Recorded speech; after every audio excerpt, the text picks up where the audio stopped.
Good morning, everyone, and welcome to our webinar entitled Authoritarianism, State and Society in Modern Turkey.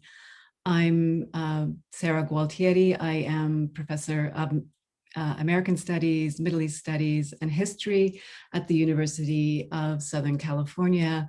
I'm speaking to you today from Glendale, California, and I'm very happy to be presiding over this very dynamic and interesting set of presentations that we have today from the scholars who are present on the screen now. I want to say a word of thanks to our program specialist, Renee Almasizadeh at the University of Southern California. Thanks also to our co-hosts at the University of California, Los Angeles, Center for Middle East Studies, and also to Mimi Kirk with the Middle East Studies Association. I want to say a quick word about format, and then I will introduce our first two presenters. So today we have a symposium style format in which there will be three panels. There will be two presenters giving presentations of 15 minutes. That will be followed by a comment from our commentators. And then we will open for question and answer, and you may use the question function at the bottom of your screen. So we will be here from now until approximately 12 p.m. The schedule is available on our website under events at the Middle East Studies Department at the University of Southern California, should you wish to consult it. Without further delay, let me introduce our first two speakers. Dr. Sumercan Bozkurt Gungun is a visiting faculty member in the School for International Studies at Simon Fraser University. She holds a PhD in political science from the Middle East Technical University, and her research broadly focuses on exploring and identifying the interlinkages between development strategies pursued in the Global South in the early 21st century and transformations in the world of work and employment relations.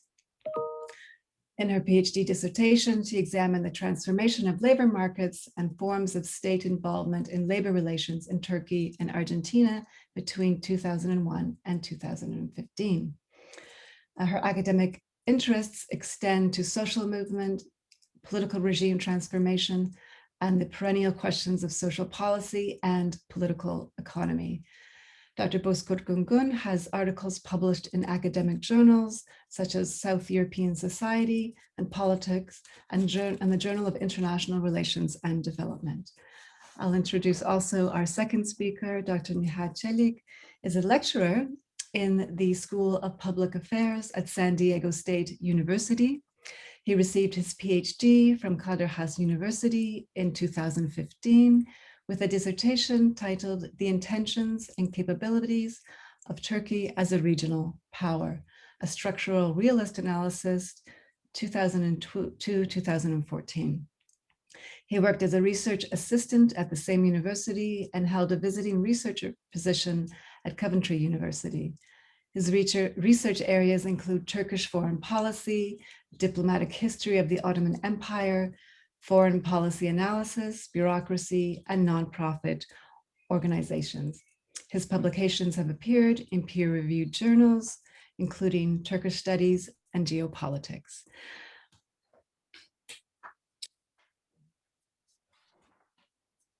Dr. Bozkurt, could I ask you to begin your presentation? Yeah, sure. Thank you, Sarah, for the introduction, and many thanks to USC and UCLA for organizing this symposium. It's a great pleasure to be a part of it. Today, in my presentation, I would like to focus on the question of whether neoliberalism can be regarded as a misnomer to describe Turkey's development strategy in the last decade. As some of the audience may not be that familiar with the political economy of Turkey, Let me start with pointing out that the Justice and Development Party's first decade in power between 2002 and the early 2010s is widely regarded as its golden age. This allegedly good AKP era, and by the way, hereafter I will use the Turkish abbreviation AKP for Justice and Development Party.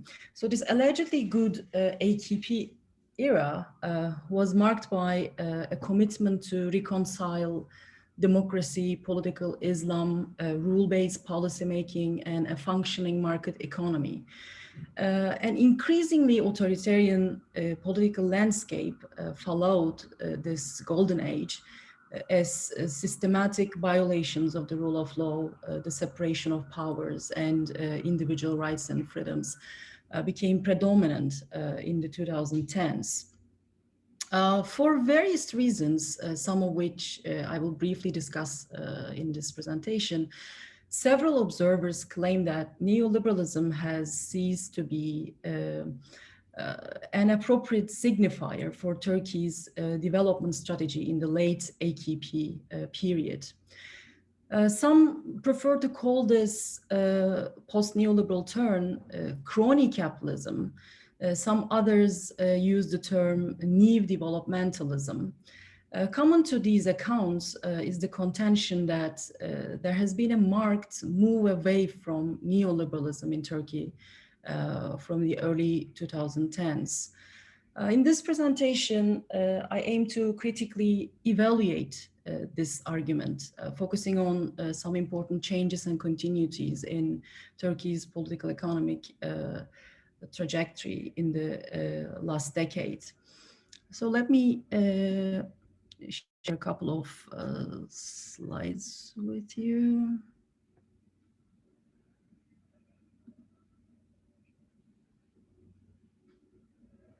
Okay.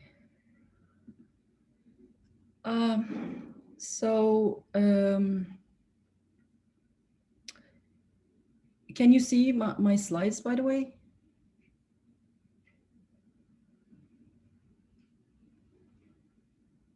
Yes, I think, okay.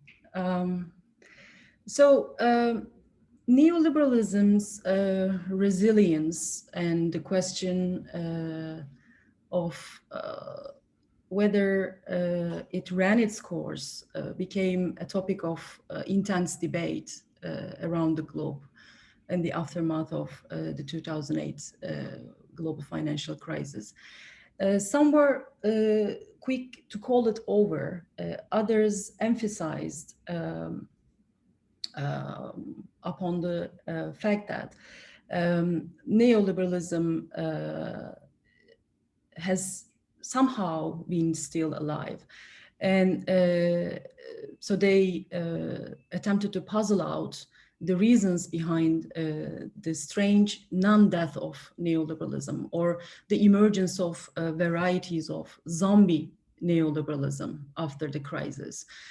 I find this zombie metaphor very useful to understand the major contours of neoliberalism a la Turca in the 2010s. I think it allows us to make sense of what is still alive and what was dead in this walking dead situation. So I will start with a brief overview of some significant assumptions of the post-neoliberalism argument. Then I will try to provide a critical evaluation of them. And finally, I will point out what I think was dead and what is still alive in Turkey's zombie neoliberal development strategy. And my main contention will be that the Turkish case provides solid evidence for the need to reconsider the positive correlation between the rule of law, limited state interventionism, democratic governance, and neoliberalism.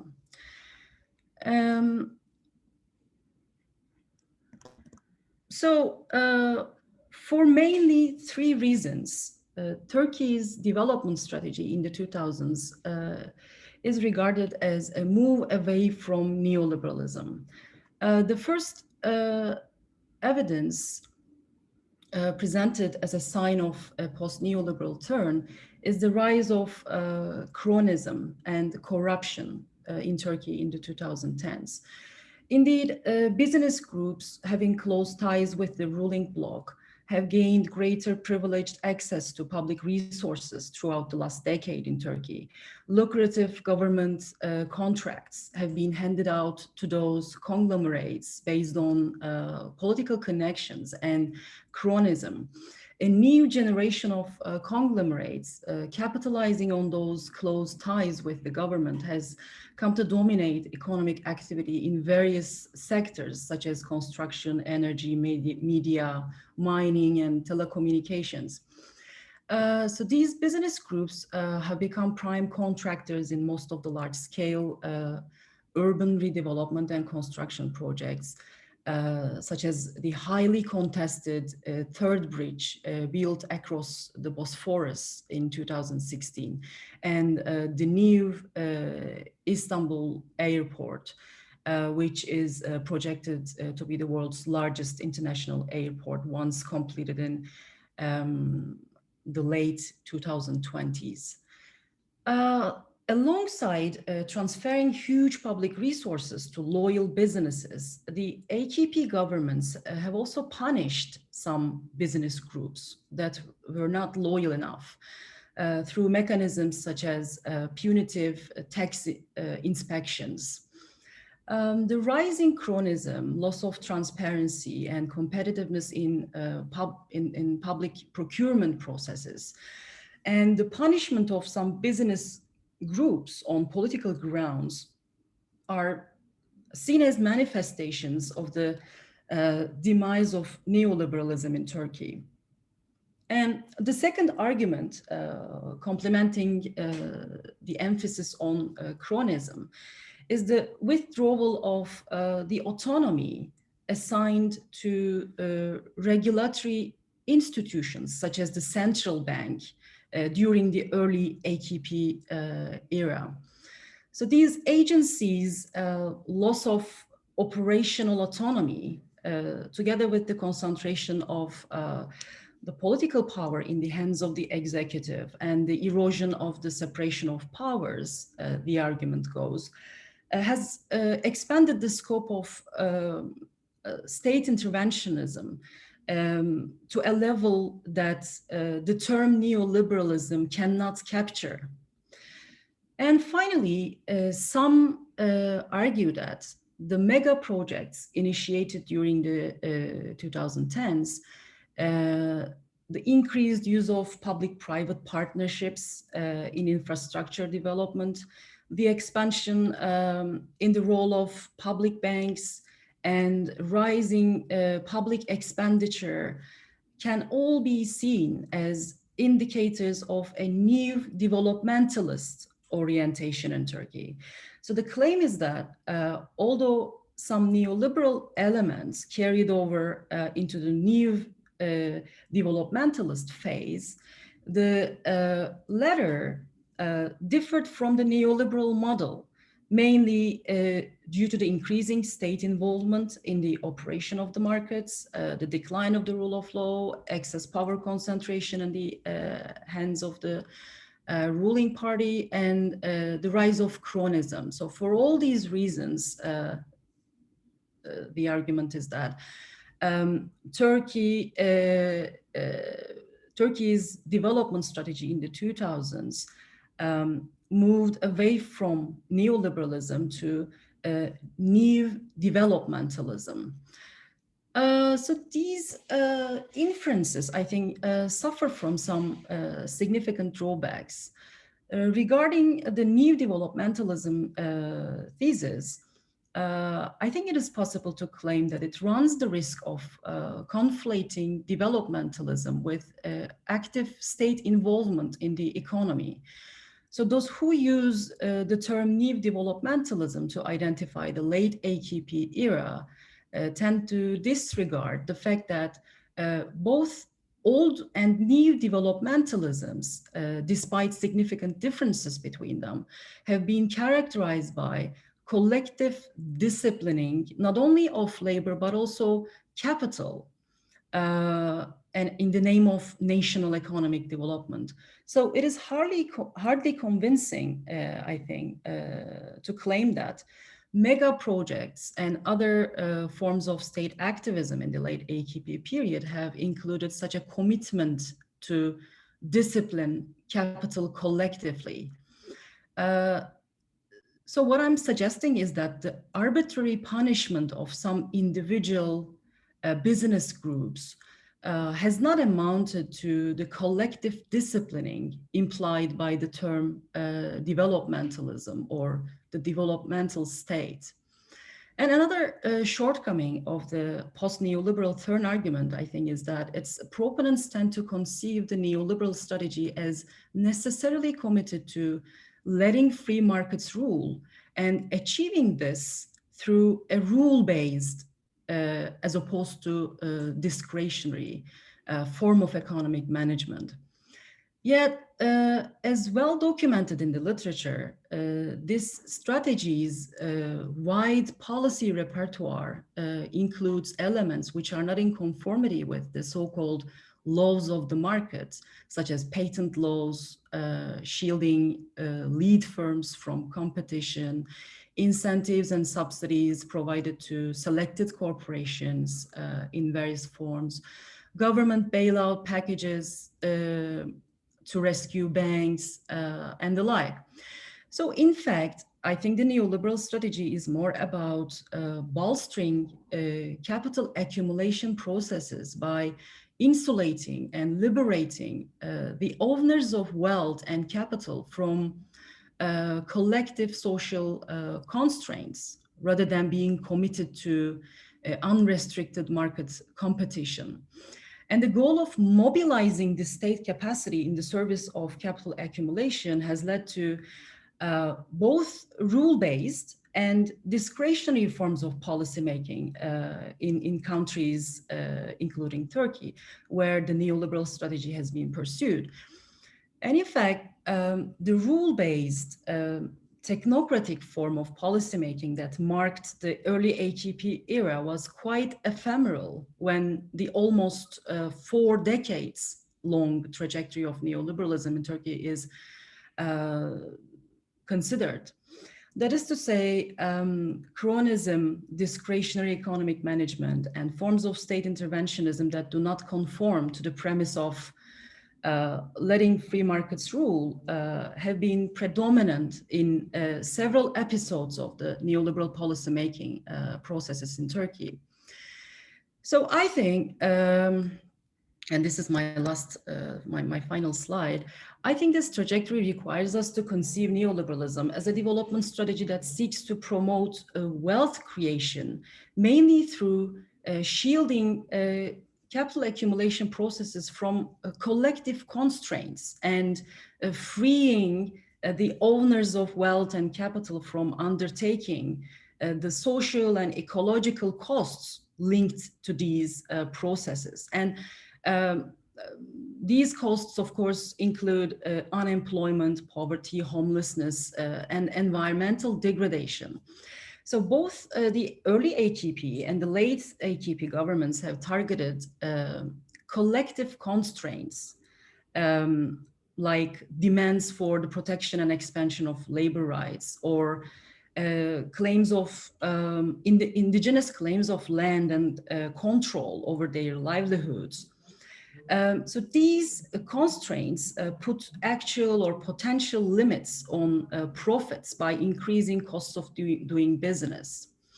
So what I'm suggesting is that the AKP governments in the 2000s and the 2010s have relied on different techniques of government and institutional frameworks.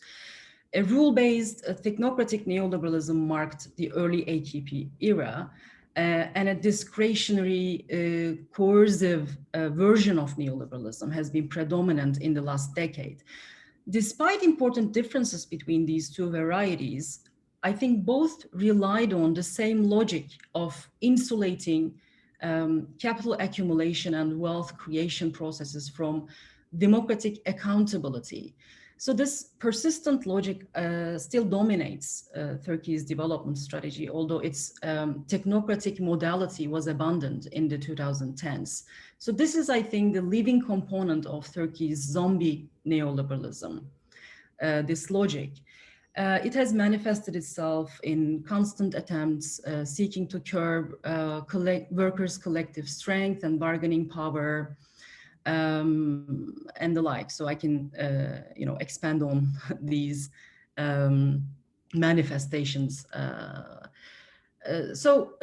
But at the same time, and these will be my final words, neoliberal strategy in Turkey and elsewhere has promised large segments of the population better living standards and social mobility through increasing their capacity to consume and allowing them to have greater access to cheaper consumer goods and credit opportunities. I think it is this promise that died in the late AKP era. So it makes up the dead in the zombie. It is this promise that that died in the late AKP era. So from the mid 2010s, maintaining the demand expansion, boosting consumption, have become harder amid a downward economic drift in Turkey. So as a result, the party has no longer been able to keep its promise to ensure better quality of life for large segments of the population. So let me end my presentation by stressing the political importance of this point. I think an exclusive focus on the rise of cronyism, corruption, the violation of the rule of law runs the risk of presenting a return to a technocratic neoliberal model as a viable alternative to Turkey's present regime. But in order to achieve a progressive post-neoliberal transition, the democratic opposition also needs to fight against the undead components of Turkey's zombie neoliberalism. So I'll stop here. Thanks for listening. I'd be happy to answer any questions you may have during the Q&A session. Thank you, Dr. Bozkurt. Your slides got stuck on the first one. We just realized that a bit late. So maybe in the Q&A, Okay. you can put up your final slide, just if it would be helpful for the audience to have that unpacked a bit. Dr. Telli, could I ask you to move to your presentation, please? Thank you. Good morning, and I would like to thank everyone taking part in organizing this event. It's really nice to be here and participating in this symposium. Today I'm going to talk, actually it will be complementary to Sümercan's presentation, how the JDP or AKP as we abbreviate it in Turkish, failed to fulfill its promise of welfare to the people. Here on the cover of my presentation, you see a young gentleman asking for her hand and offering sunflower oil, which is very popular in Turkey in cooking. Actually, it is referring to the quadrupling prices of basic consumption goods such as sunflower oil in the last 2 years due to the currency shock. And I'm going to talk about it, its impact on the AKP constituency, and I will try to highlight the evolution of AKP's changing discourse on poverty, and now how they started using religious concepts and phrases to ask people to be patient in the face of economic difficulties. People wonder, here you can see a tweet and also a street interview. The gentleman on the top photograph, actually an interview, he says, this nation has faith, faith in God he's referring to. The United States can make exchange rate of Turkish lira to one to the level of one US dollar, 10 liras, 20 liras, or 50 liras. So it doesn't matter for us.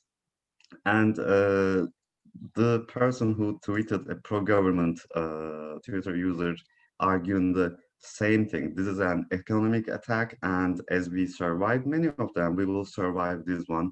We will fight against it. So have trust in God.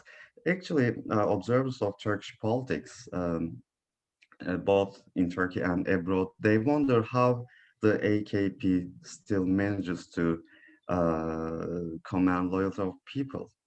Uh, Despite the ongoing economic problems, worsening economic conditions. I'm going to use a constructivist approach, and I'm going to use a qualitative method, and I will try to emphasize that the AKP changed its discourse on poverty, and now it is relying on a narrative based on foreign attacks and economic war declared against Turkey. However, the enemy behind these attacks are sometimes implied, but mostly not defined clearly. The interest rate lobby is a very popular term.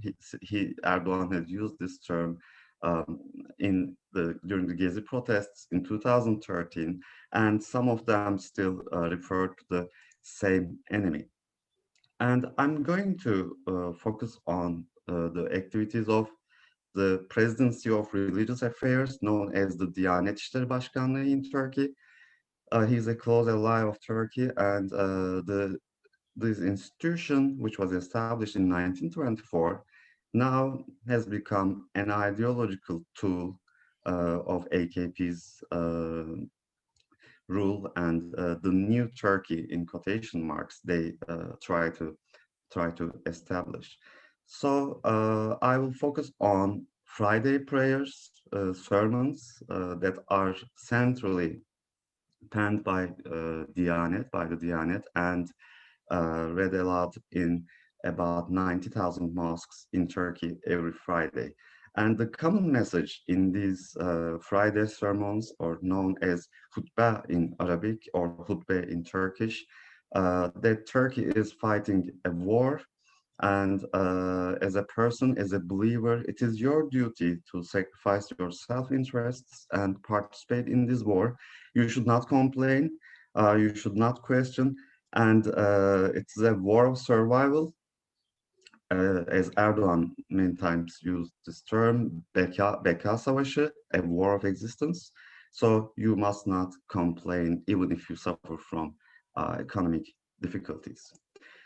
Actually, just today in his party group meeting, as usual on every Tuesday in Turkey, Erdogan just mentioned this incident and referring to it as a typewriter. Actually, it's not a typewriter. Probably he's having some attention problems. It's a cash register. And in 2001, during the three-party coalition government, a shop owner, a small business owner, threw it while the Prime Minister Bülent Ecevit was passing by to make them pay attention to the economic problems of the shop owners and ordinary people. And the AKP emerged from these economic problems.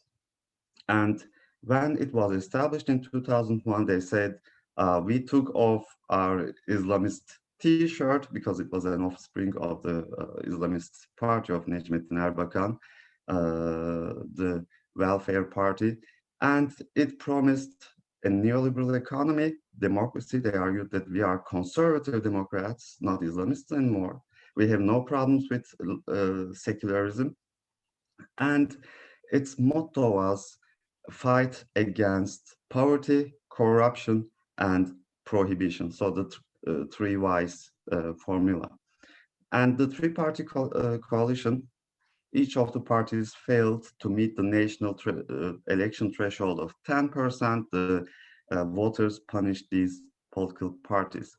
So as Sümer Can mentioned in her presentation, the economic problems were really bad in 2000, 2001. Inflation rate was very high, around 54%. And the AKP government applied the same IMF-led stability program, which was actually applied by the previous government.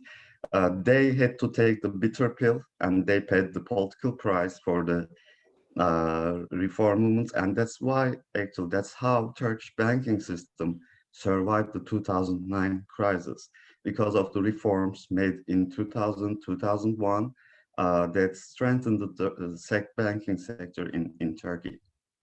So the AKP applied the same IMF stability program, and it started to bear its fruits. In later years, the inflation rate fell to the level of 8%.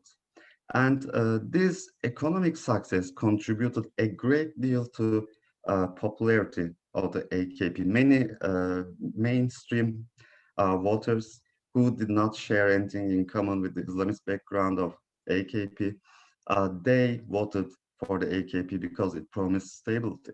There was no coalition governments anymore, no frequent government changes, and the AKP used this background a lot.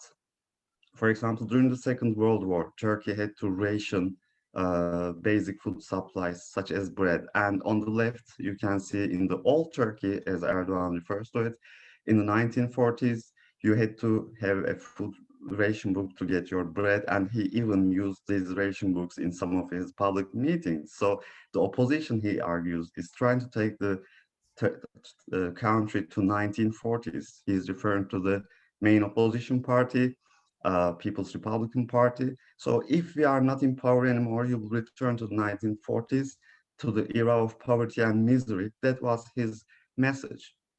And he also used the 1970s narrative a lot. And on the right, you can see a visual used frequently by pro-government Twitter users.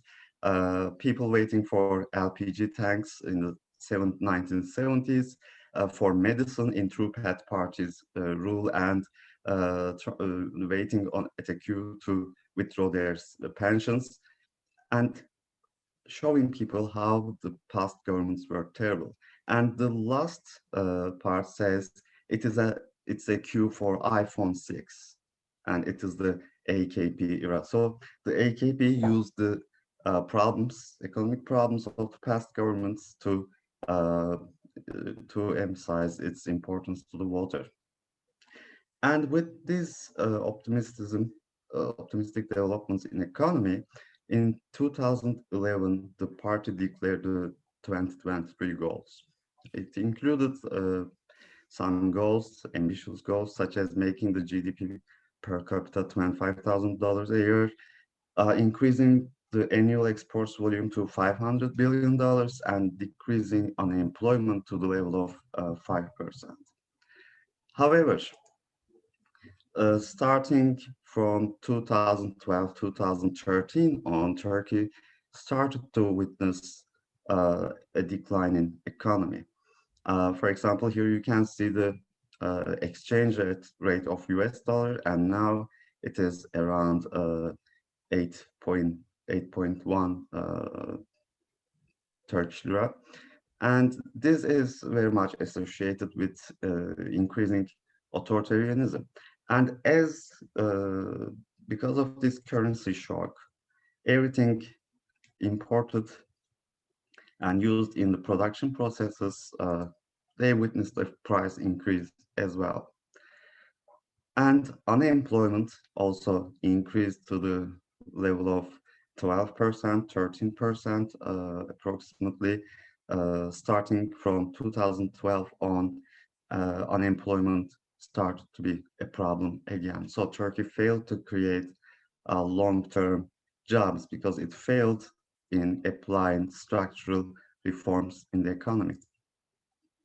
And GDP per capita, as a result, it decreased rather than reaching the level of $25,000.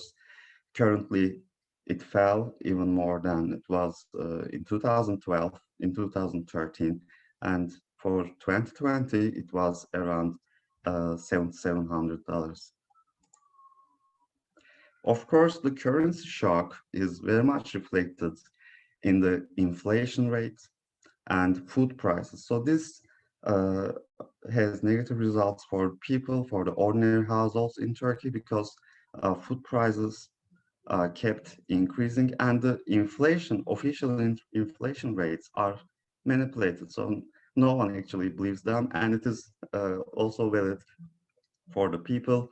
When asked, approximately 47% of the participants in this survey argued that the food price inflation is actually over 40%. So no one believes the story that the inflation rate is around 12%, 13%. No. And okay.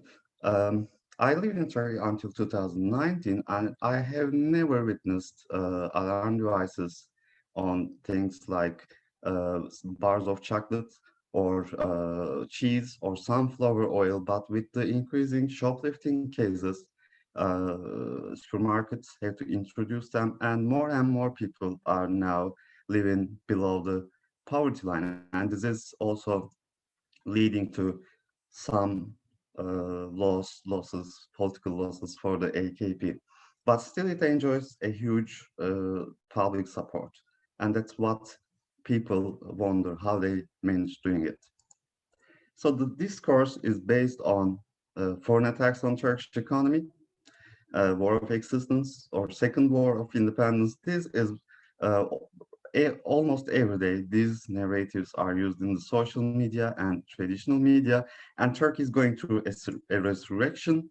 So it is your duty as a Muslim to not criticize the government. You must be patient in the face of economic problems. And Erdogan himself, the media, and the Presidency of Religious Affairs, they are using these themes to appease the people so that they would not complain about the problems, or as in the case of opening of Ayasofya Mosque to worshiping, canceling its museum status.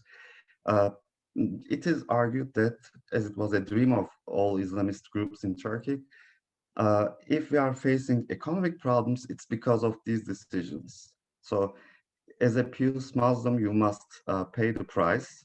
Look, we opened Hagia Sophia for worshiping, and it is now free, not a prisoner of anymore, not in chains anymore. So as a result, we are protecting and representing the Muslims all around the world. And even you are facing poverty today, it's a test of faith. So you need to work for afterlife. You should not worry about the problems in this world a lot. And to strengthen this argument, a, a verse from Bakara Surah from the Quran is very much used, and it is again used to ask people to be patient. Uh, the AKP is trying to appease its more radical supporters. And after opening of Hagia Sophia, now the radical groups that are still supporting the AKP, now they think it is the time for reinstating the caliphates. So the discussions are revolving around these issues. I may talk a lot if you have any questions in the Q&A part. Thank you for your patience. Thank you, Dr. Telik. I'm going to turn now to Dr. Alison Hartnett, who is Assistant Professor of Political Science and International Relations at the University of Southern California. Her research includes comparative political economy with a focus on inequality and redistribution, colonial legacies, rural politics, and state formation in the Middle East and North Africa. Dr. Hartnett. Well, thank you very much for inviting me and for the opportunity to read these two very interesting papers. And I agree that they read really well together. And so I'll discuss each in turn. And so our first panelist is tackling this question about how we characterize neoliberalism in modern Turkey, and makes the argument that others have claimed that neoliberalism ceases to be an appropriate signifier for the AKP's development strategy, and then details some kind of competing ideas about how this might be playing out, including crony capitalism and corruption, state intervention, and then a sort of new developmentalism that's emerging. And I note that the author had even written in the written version that I received that cronyism and neoliberalism coexist in many other contexts. And so some of the ideas surrounding whether or not these two are mutually exclusive, I agree with the author that, you know, this is something that has comfortably coexisted in many other post-IMF situations, particularly across the region. And so I'm going to perhaps detail a few things that I would like to see more of as this project moves forward.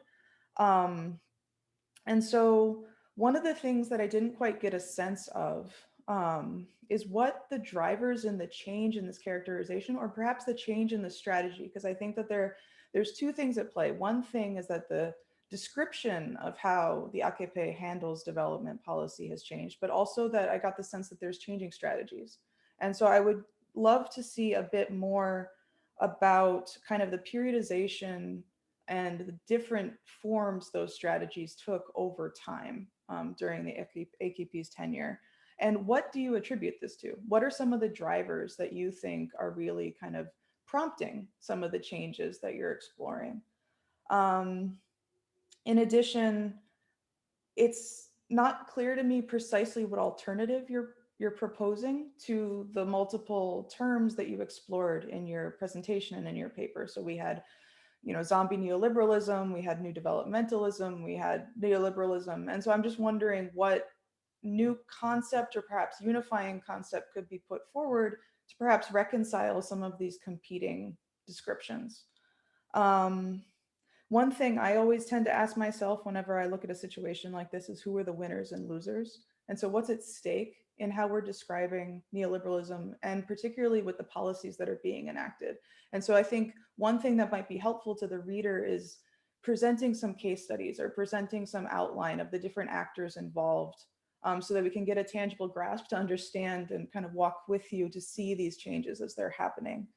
Some of the things that I thought that also came up in our second panelist paper are things like how does the bid for EU membership, you know, and kind of national level aspirations like that coincide with your argument? How does that affect the tenor and incentives involved in a neoliberal or new developmental or zombie neoliberal project? What is the role of actors like Anatolian Tigers in some of the dynamics that you see playing out? And what I would also like to see a little bit more of is acknowledgement of the rising populist tendencies that are discussed perhaps more in the second project, but still germane to what you're looking at here. And so perhaps an episodic case study, you know, a particular moment or project that you feel is emblematic, or even a sectoral case study could help give some narrative weight to some of the theoretical elements you're describing. And so I'm going to turn to our second presenter, which, and this is a comment I always want to receive when I'm at conferences. So I think that this is a paper that is very close to being finished and ready to be sent out for review. So congratulations on that. We see, based on the argument, that given fiscal constraints, the AKP is turning to religious discourse to convince supporters that they are still meritocratic of support. So there's this puzzle that is a perennial one in political economy about what do supporters do when their material situations change, when we have an economic downturn.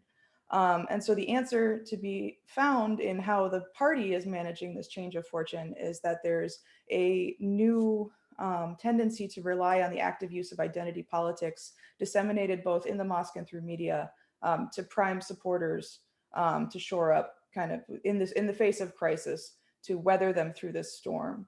And so we get a number of very convincing statistics about the national level of economic crisis, particularly about unemployment, commodity prices, inflation, as the economic situation in Turkey has worsened. But I have a few lingering questions and comments about how maybe to tighten up some of the evidence, because I am convinced by your argument. There's just a few things that I would like to see more of. And so are there some accounts from individual AKP supporters that you can draw on that link economic struggles to reduce support for the party. Because I understand that, perhaps willingness to speak might be complicated by the authoritarian turn, but it seems important to see if the party is picking up on a demand for alternative shows of support, that they see that there's this lack of support and they're losing supporters, or if it's simply a supply side story where the regime understands the economic situation and it wants to then make an overture in a different avenue because it's no longer capable of populist spending. There's also a literature in political science that might be helpful to you that looks at the conditions under which identity versus economic concerns play a role in particularly voting. And so that could be one literature you might find helpful in terms of parsing out that kind of voter level response. I also thought that given your excellent data about the nature of the khutbah and how these things have changed over time, if it's not possible to dial it even further back to show a qualitative shift in the ways that the khutbah has been talking about poverty. So we see that during the economic crisis in the data you've presented, that there's a tendency to kind of double down on this narrative of poverty being something very important to survive and suffer through. But if there's a way you can show that they talked about it differently prior to the onset of crisis, that to me would be an extremely convincing narrative link to show change over time. My last question is really about how we disentangle political and economic crises, because the economic crisis is not necessarily independent from the deepening authoritarianism. We had the Gezi protests, we had the coup.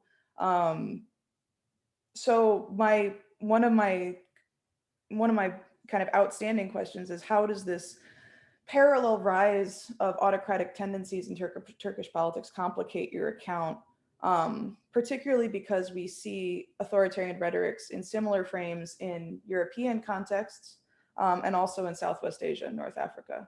And so that might be something to perhaps even in the conclusion plug into the fact that it's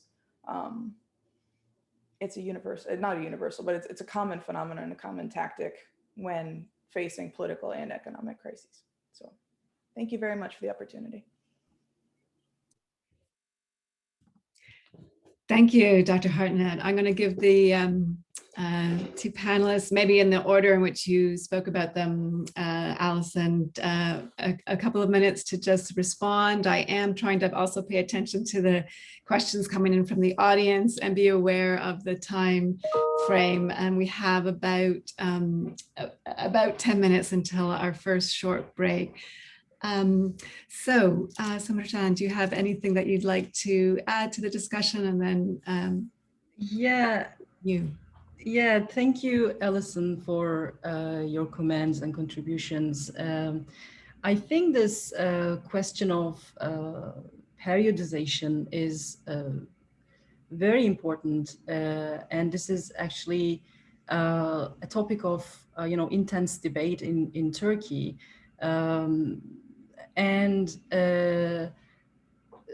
I also think that there are important differences between the early AKP era and the late, let's say, more coercive, more discretionary way of politics pursued by the late AKP governments.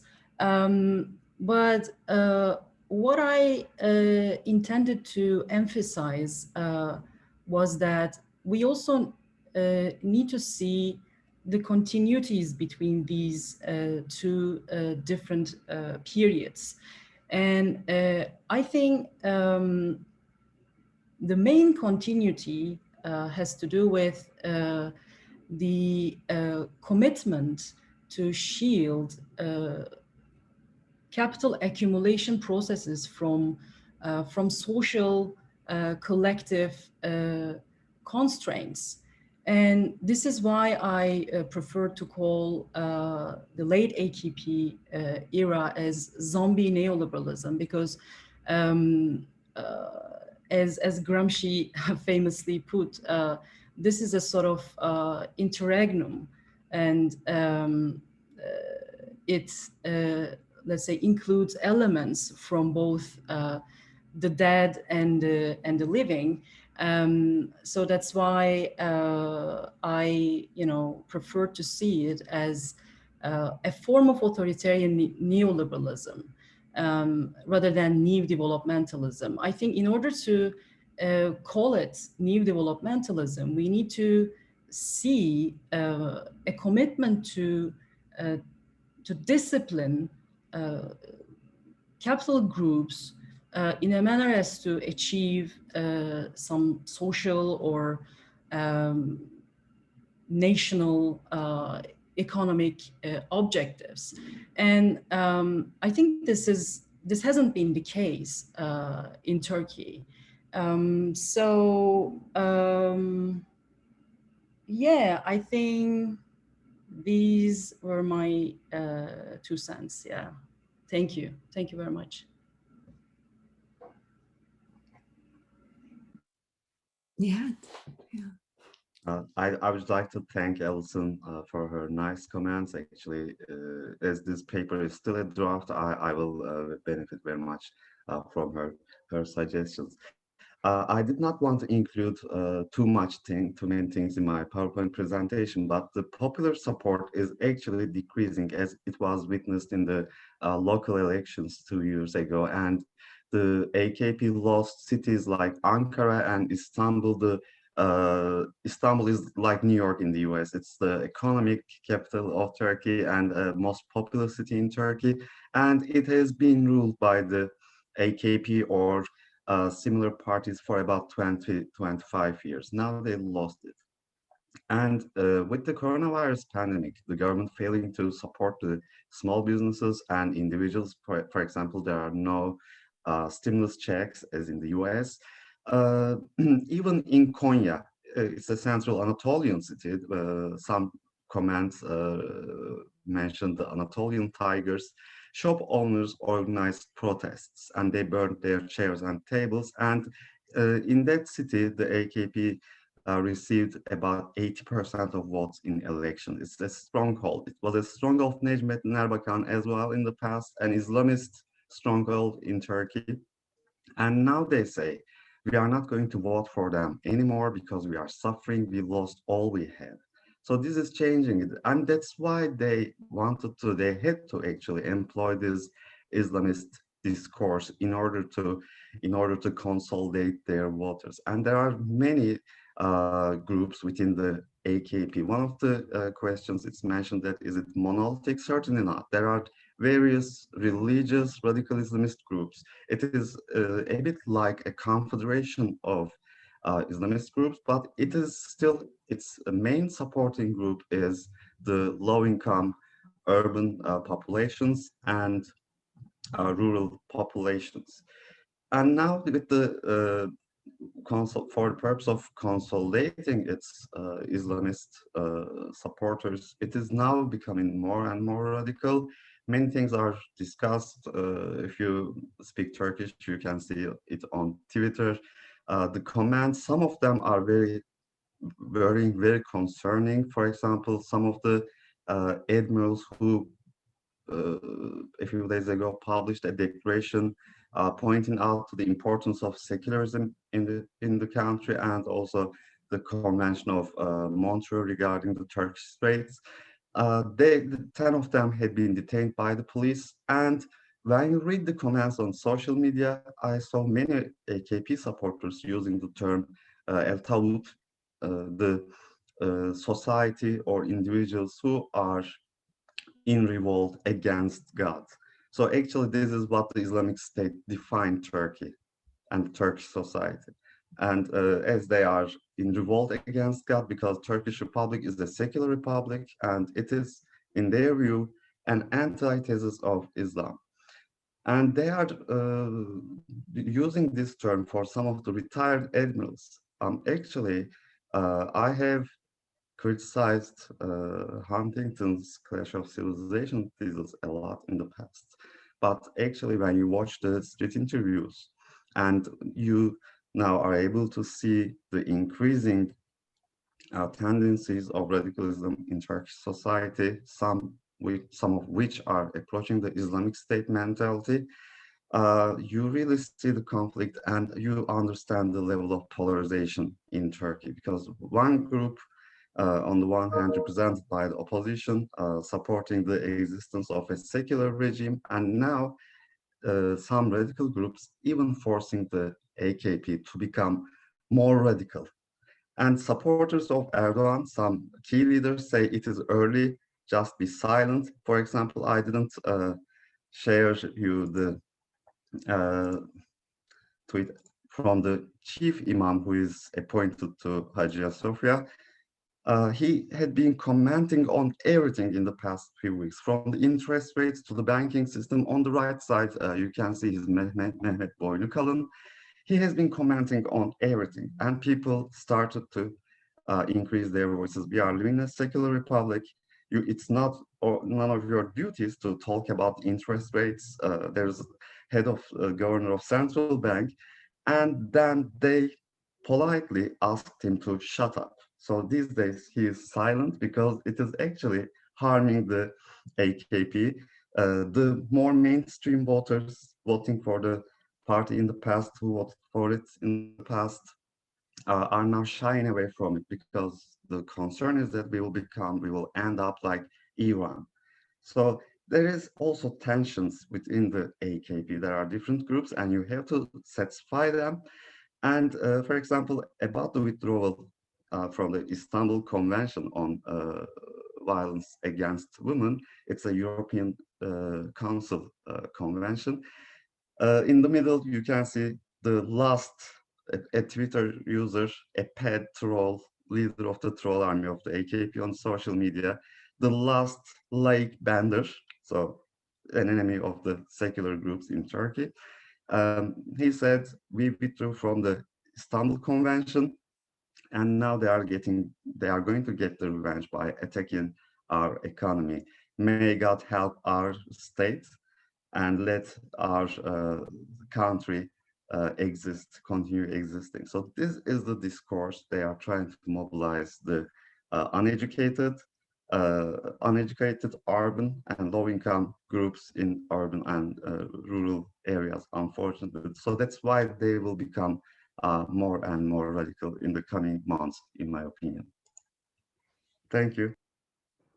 Thank you, Dr. Çelik. In the interest of staying on time, I know there's many more questions, and I also wanted to encourage our other panelists to pose questions. Maybe since we are running a little over, we could do something in the chat if you had questions to pose of your fellow panelists. But in the interest of staying on time, I'm going to just say that this is our first 5-minute break. So please stay on this same link, the same Zoom. We're just going to give ourselves an opportunity to get up, get some water, and then we will come back at 10:35 for our presentation from Dr. Bedianoğlu. So please take this opportunity. If you'd like to mute your cameras, please do so. Thank you to our panelists for this morning and presentation, and Dr. Hartnett. And this is our now 4-minute break between our next session. I'll see you in a few minutes.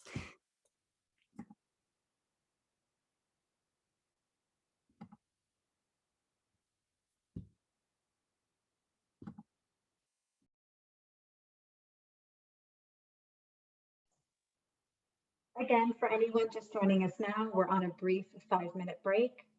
We will recommence with the symposium at 10:35.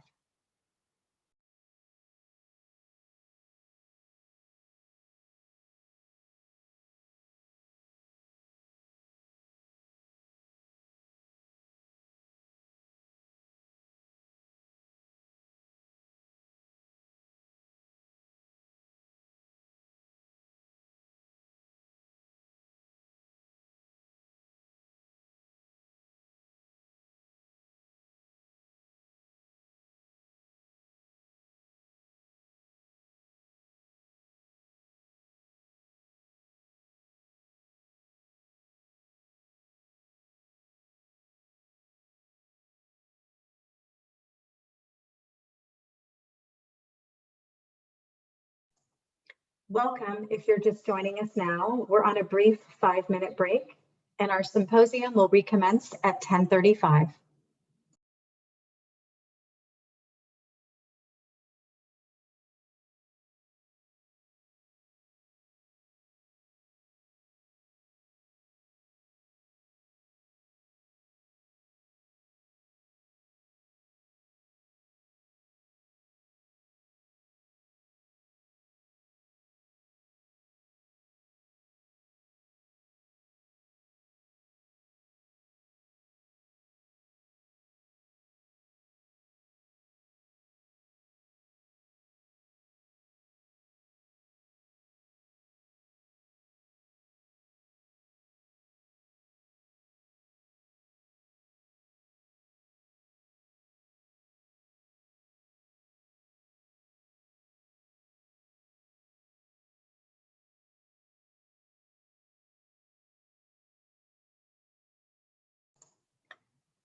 Welcome. If you're just joining us now, we're on a brief 5-minute break, and our symposium will recommence in about 1 minute at 10:35.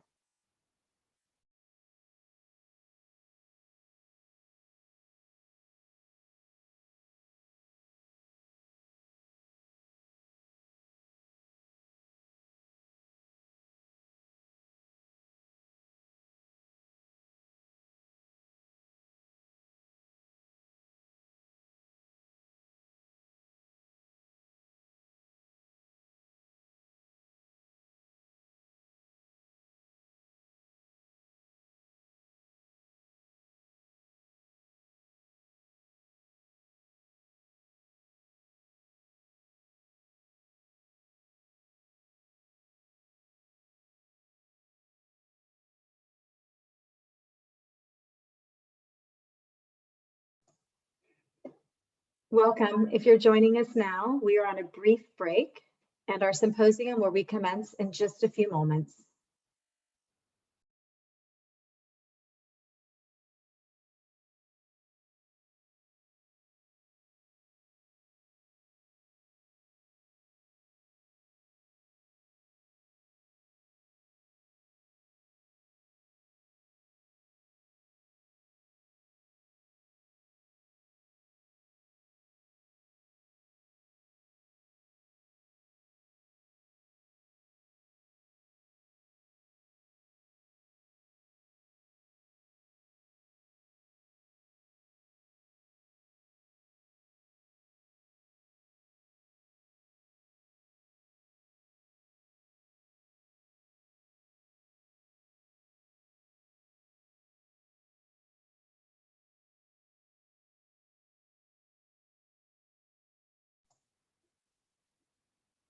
Welcome. We remain on a brief break, and our symposium will reconvene in just a few moments.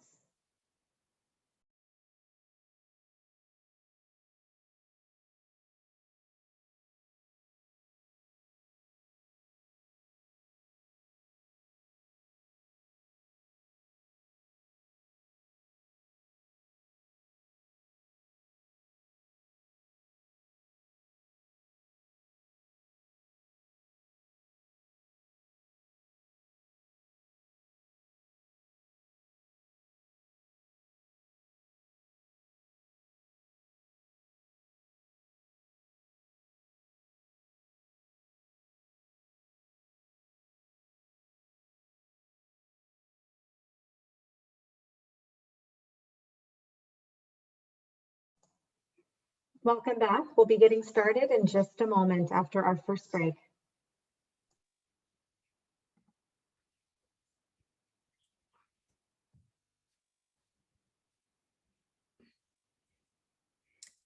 Welcome back, everyone.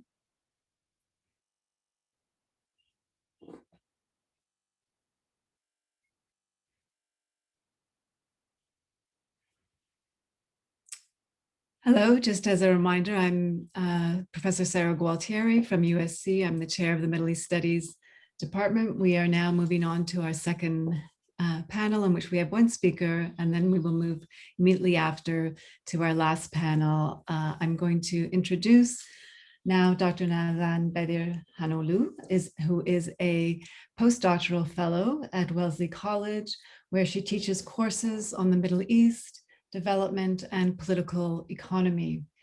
She received her PhD in sociology from Binghamton University and her MA in international relations from Ankara University. Her research areas include the Kurdish diaspora, Kurdish politics, Turkey's foreign policy, political economy and development, international relations, and intellectual property rights. Dr. Bedir Hanolu. Thank you so much, Sarah, for your invitation and for including me in this panel. So without further ado, I will start. In this presentation, I would like to focus on the relationship between Kurdish studies, Kurdish politics, and academic freedoms, or lack thereof, in Turkey. In very broad terms, I argue that Turkey's Kurdish politics is central to the absence of academic freedoms.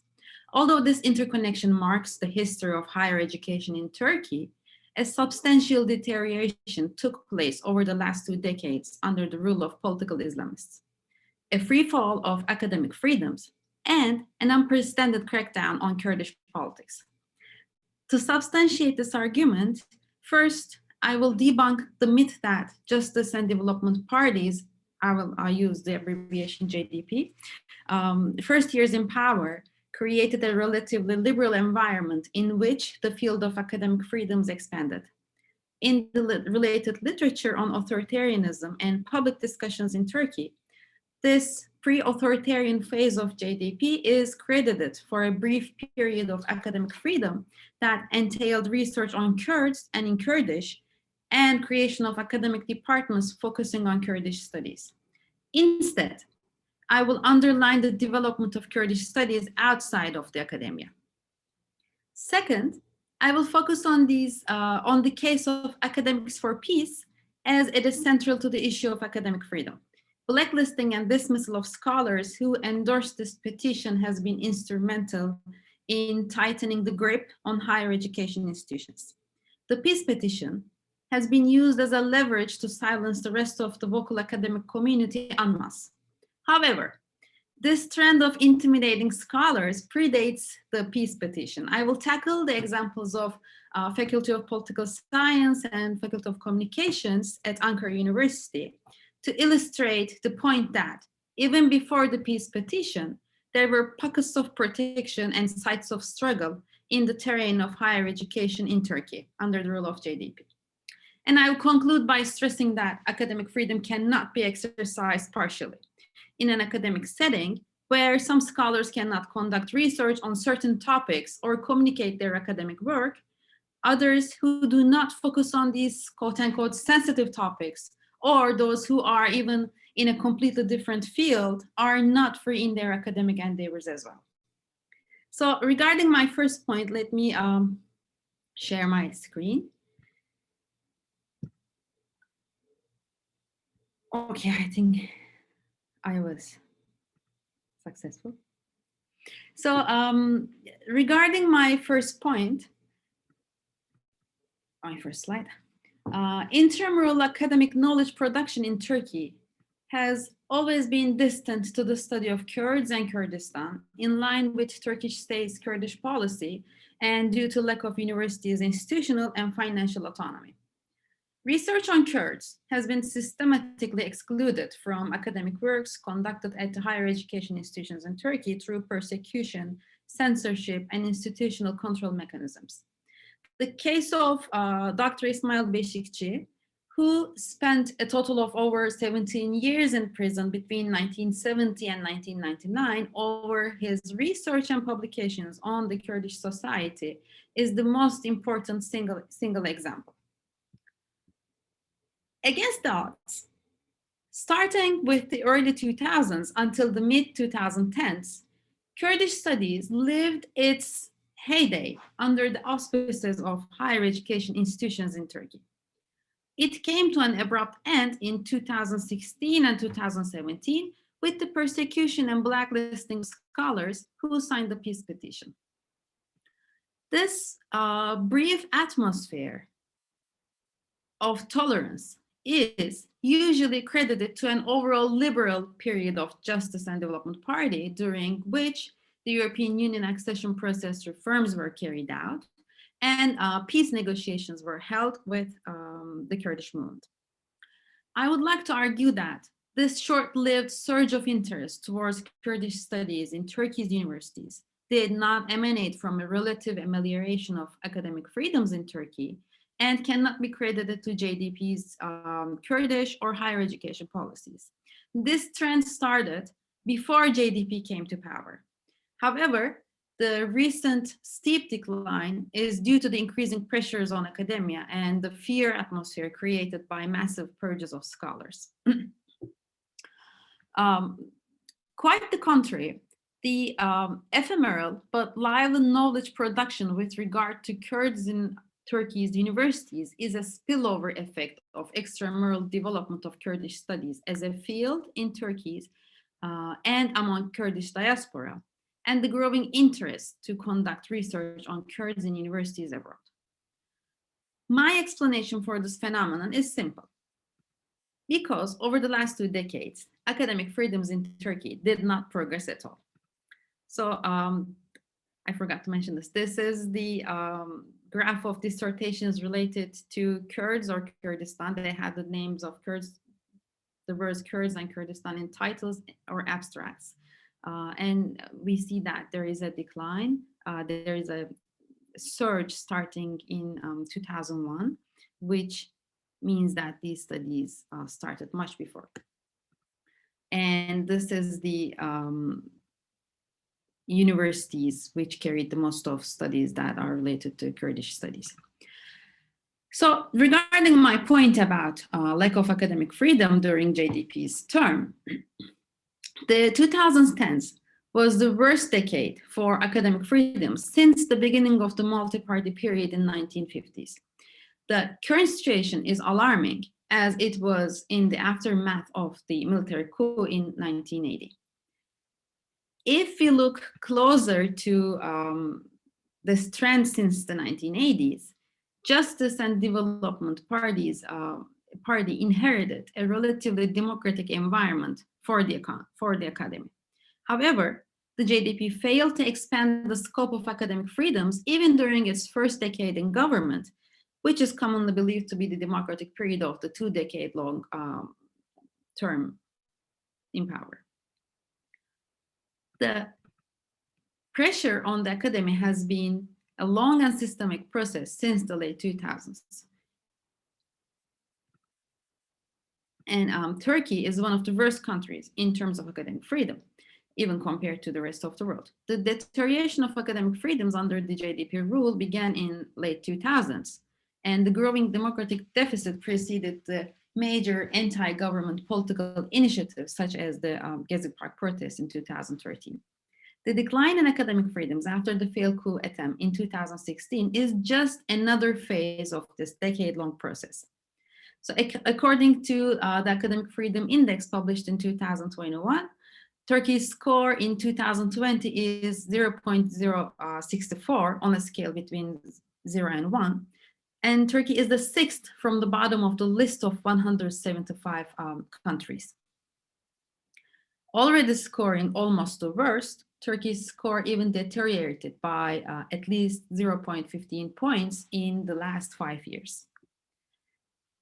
This brings me to my second point about the purges. So,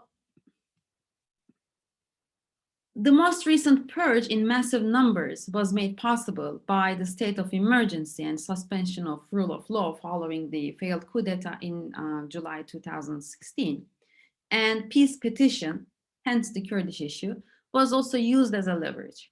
Focusing on the repertoire of contention at the Faculty of Political Science at Ankara University, I'd like to argue that this attack on certain institutions started much before than the peace petition through a securitization perspective, mostly using the Kurdish issue as a leverage or as an excuse. Unsurprisingly, vocal scholars of these institutions eventually were expelled through government executive orders and their passports are revoked, and they were banned from the public service for life. The ways in which scholars and students of Ankara University were attacked by the police, the judicial power, and the pro-government media served as a laboratory of what is to come next and created a new repertoire of oppression of academic freedoms. And I think we also see a reflection of this in Boğaziçi University right now. I'd like to stress that these methods operate with reliance on compliance and collaboration of the university administrations as well. So one of the main fields in which the authoritarian drift reveals itself is Justice and Development Party's efforts to reconstruct higher education in Turkey. The mass purge of academia following the failed coup d'etat in 2016 is emblematic of JDP's policy to create local and national universities, as opposed to the cosmopolitan ideal of university that should operate on the premises of universal academic freedoms. However, over the last 2 decades, political Islamists in power, political Islamists in power tried several times to redesign the higher education institutions through reforms, none of which were carried out because JDP wanted to retain the centralized structure of the post-1980 higher education structure through the Board of Higher Education in Turkey, which is a central body. In 2011, 2012, and 2013 consecutively, they had several reform plans. None of them were realized. And right after the coup d'etat, during the state of emergency, they just passed the legal reform that the president, Erdogan himself, can appoint the presidents of the universities. So what happened during this time, before the coup d'etat, was that at Ankara University, there has been a change in repertoire. The ways the police and the government and security forces attacked the scholars and students and campus community in general. So these pictures all predate the peace petition and coup d'etat, and can be seen as a change and a laboratory of what is to come next. And I'll also show some more pictures here. Interestingly, as you can see here, Ankara University is one of the places where most scholars were expelled due to the peace petition. And if I come back to my original point about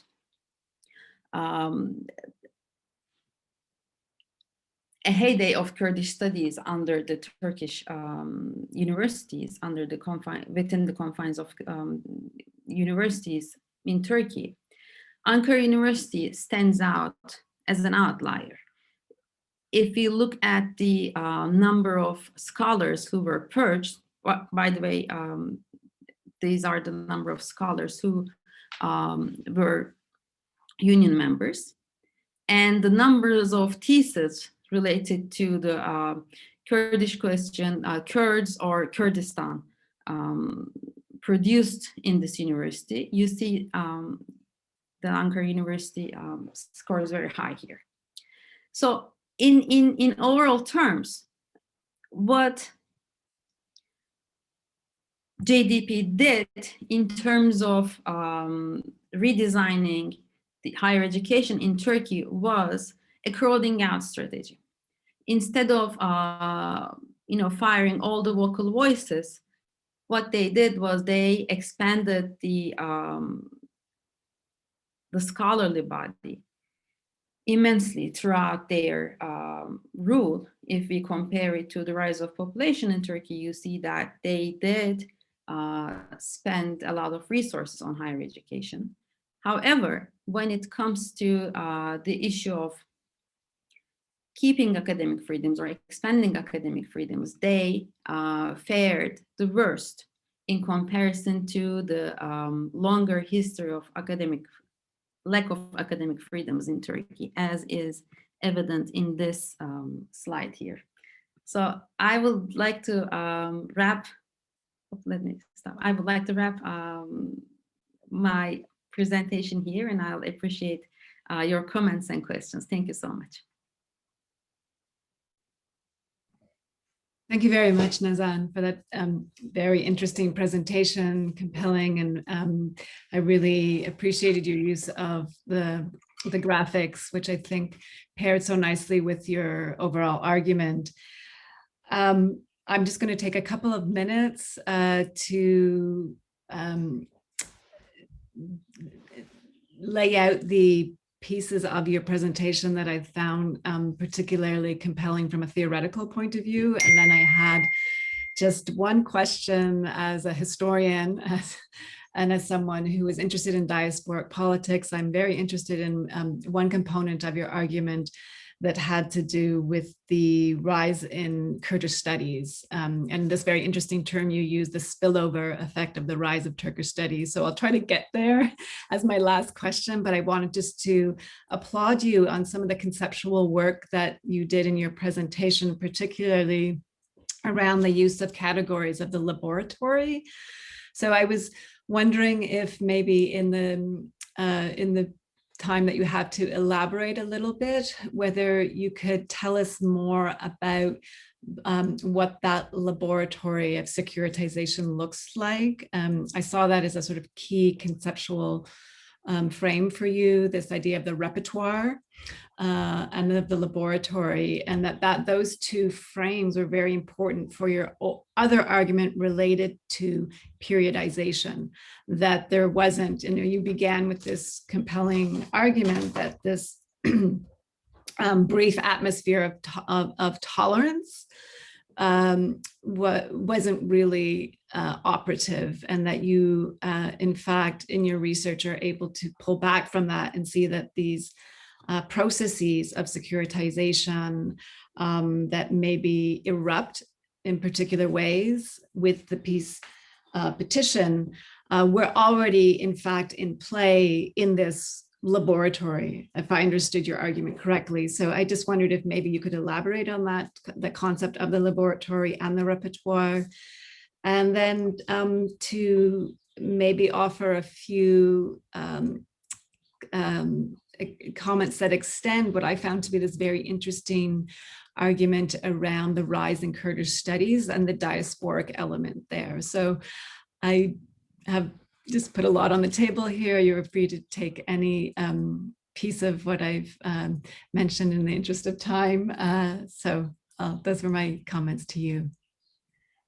Thank you so much, Sarah, for letting me elaborate more on these points. I really wanted to mention this, but time-wise, I had to leave some things out. So in terms of how I see events that predate the peace petition as, especially that took place at Ankara University, as a laboratory of what is to come, first of all, that comes from the lack of a master plan by the Justice and Development Party. Throughout their time in power, I think they went through a trial and error type of policy to test the waters first, and then to follow up if those certain policies seemed to be helping them to hold the grip. But I wanted to combine this general observation with Charles Tilley's concept of repertoires of contention, because I think especially up until 2015-16, they first acted in the terrain of older repertoires, right? How state reacts in Turkey, how how certain groups who came to power interact with different institutions of state, and how they interact with civil society or the local voices in Turkey. The change in this repertoire also, I think, went hand in hand with a rise of anti-intellectualism in Turkey. Up until mid-2010s,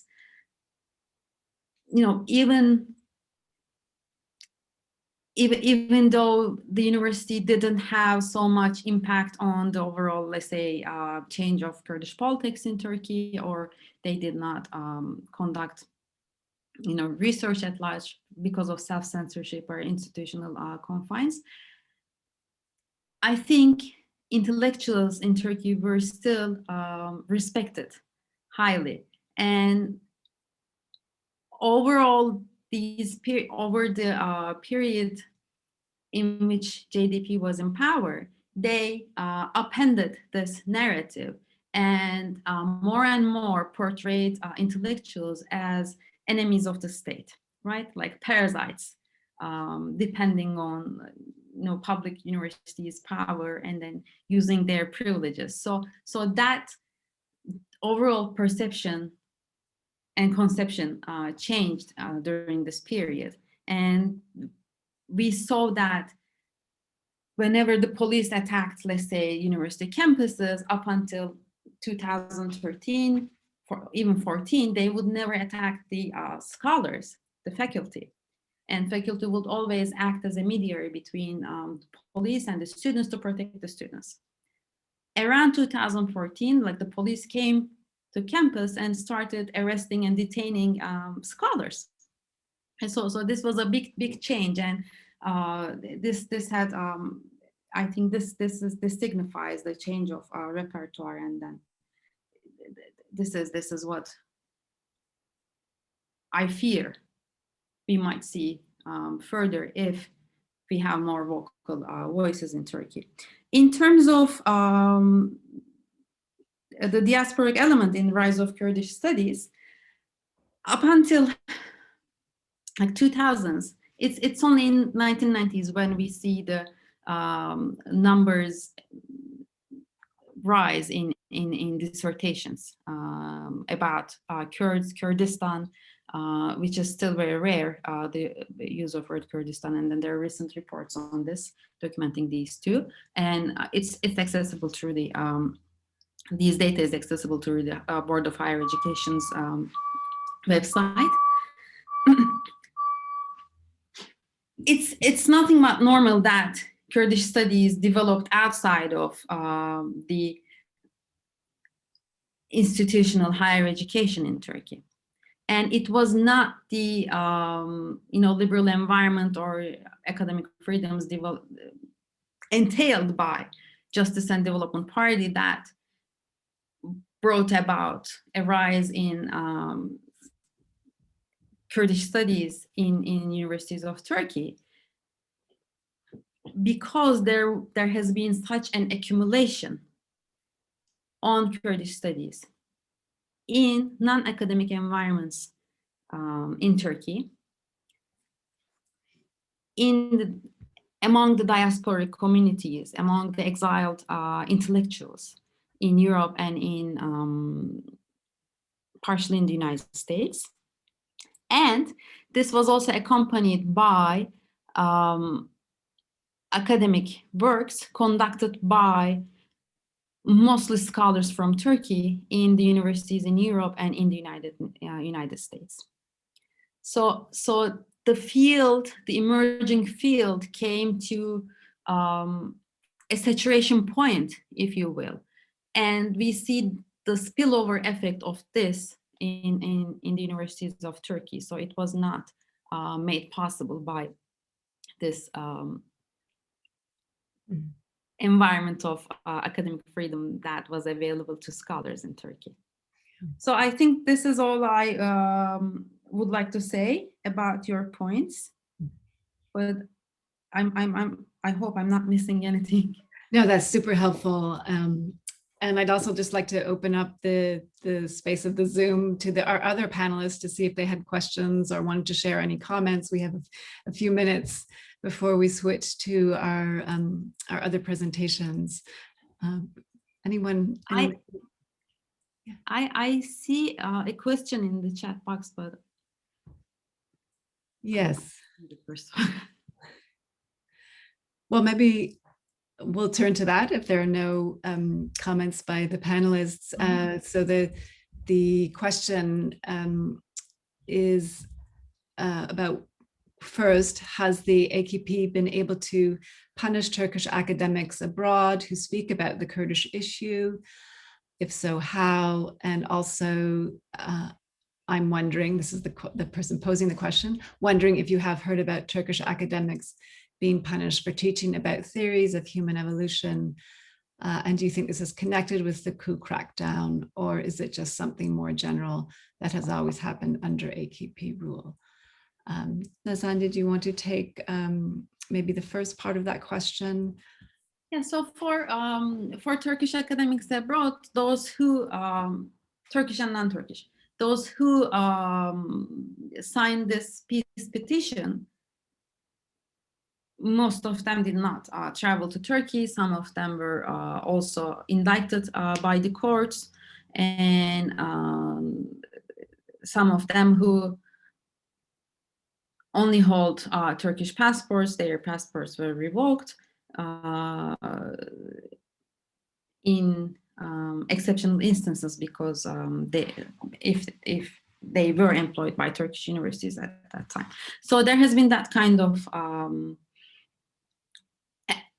sort of harassment. Moreover, scholars who left Turkey following the coup d'etat, during the coup d'etat, or following their blacklisting or persecution due to the peace petition, they were also constantly harassed by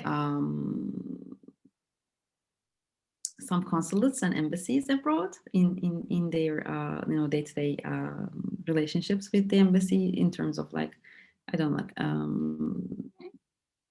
like administrative things or things related to their citizenship status. So there's one thing. The other thing is that, of course, I mentioned the Kurdish politics here, but like evolution studies, this was the case much before the peace petition, around I think this was 2008 and 2009, where this has been a quote-unquote issue in Turkey.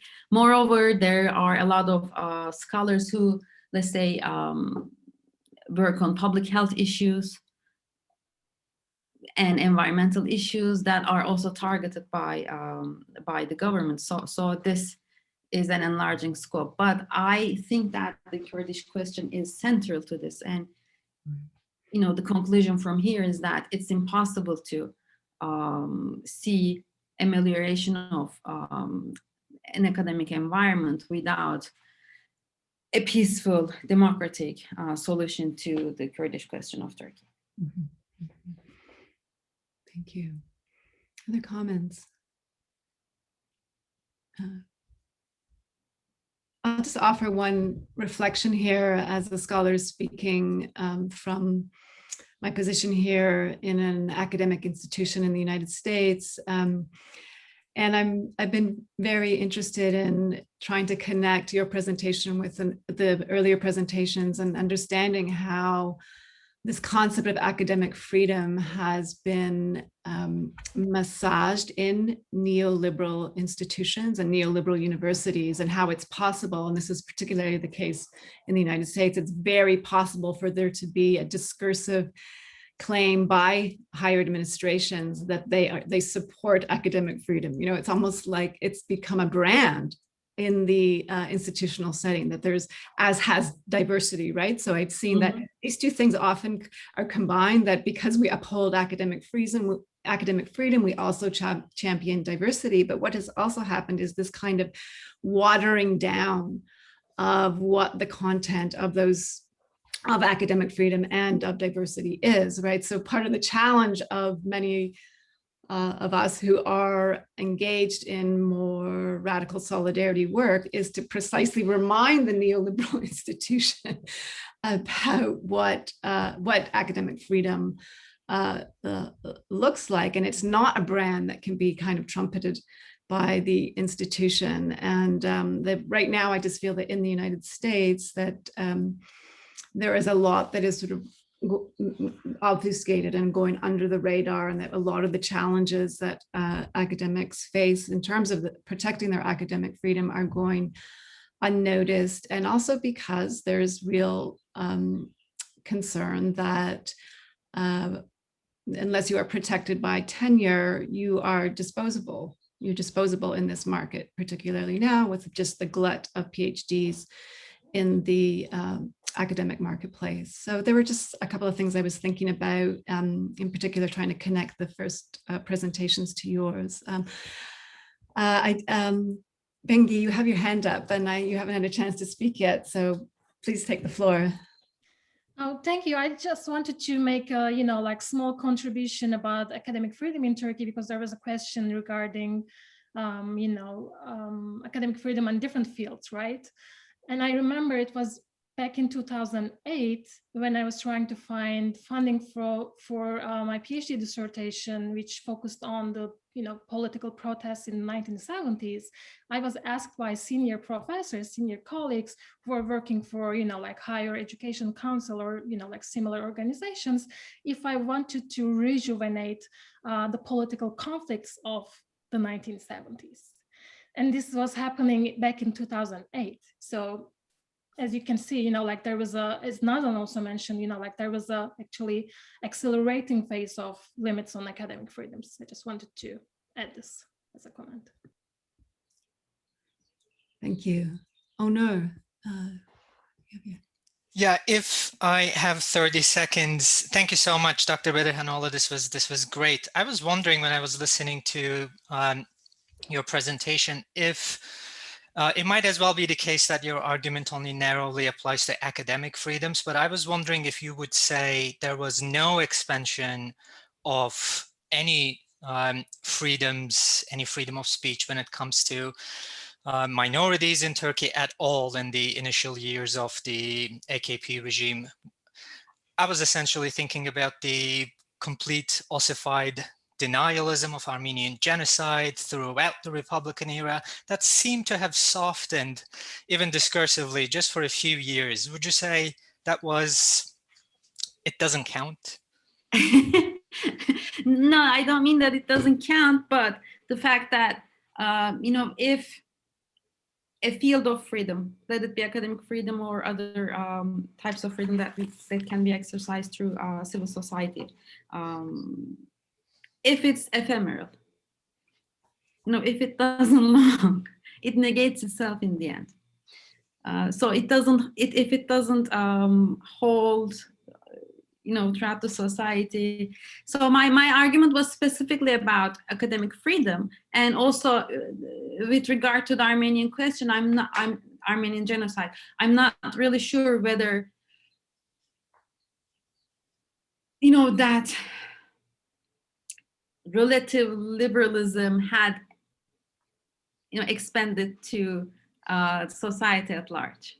The fact that there was the Armenian conference in the early years and it was attacked, but it was held again. So it meant something, but Turkish academy's relationship to Kurdish question and the Armenian question are a bit different. Whereas with the Armenian history, Armenian genocide, the attitude was to study it, to prove otherwise, right? With the Kurdish politics, Kurdish society, it was more like, Armenian studies were basically pro-state, pro-government, of course, with the exceptions, with notable exceptions, like I'm talking about the general trends here, and this also applies to the Kurdish issue as well. Whereas with the Kurdish issue, what we see is that the study of it is scattered through the years, rising like just slightly. since the 1980s, 1990s, and so it's more like first ignorance and then inclusion and then denial with the Armenian issue. I mean, I'm not sure whether these found reflection in the society at large just by focusing on the fact that there is rampant hostility towards anything other in Turkey right now. So if it's ephemeral, I'm not sure whether it even had an impact. Well, thank you for these comments. And I know that there's a lot of commentary going into the Q&A. I'm aware of it. I'll try to get back to it at the end of our next session. We do have to move on. I'm very excited to move to our next set of presentations. Thank you, Nazan, for all your insights on this very fraught topic. So our next session actually is a little bit different. We are screening, I don't know if that's the right word, but one of our participants, Dr. Utku Balaban, is not able to make it, but we were able to pre-record his presentation. So we will show that on the Zoom and then open up live to Dr. Bengi Gumrupchu. But let me just give a brief bio of Dr. Utku Balaban, who is a visiting associate professor at Amherst College's Anthropology and Sociology Department. He taught at Ankara University. This is a bio that I requested and he shared with me. He taught at Ankara University in Turkey until 2017, when the government expelled and blacklisted him as a signatory of a declaration known as the Peace Petition to protest the violence by government forces against the Kurdish civilians in 2015. In addition to his books on social policy and industrialization, his articles are published in journals on urbanization, such as in Urban Studies and Environment and Planning. I'll now give the bio for Dr. Selin Bengi Gumrupchu, who is a postdoctoral associate at the Center for European Studies at Rutgers University. She received her PhD from University of Zurich in 2014. And during and after her PhD, she held visiting positions at Sciences Po Paris and more recently, European University Institute. Her research and teaching fields of interest include comparative politics, political sociology, social movements, political parties, and democratization and authoritarianism. She is currently finalizing a manuscript entitled Protest and Politics in Turkey in the 1970s, the Making of a Protest Wave for Routledge. Then we will have a comment from Dr. Onur Erol, but we'll now turn to the presentation by Dr. Utku.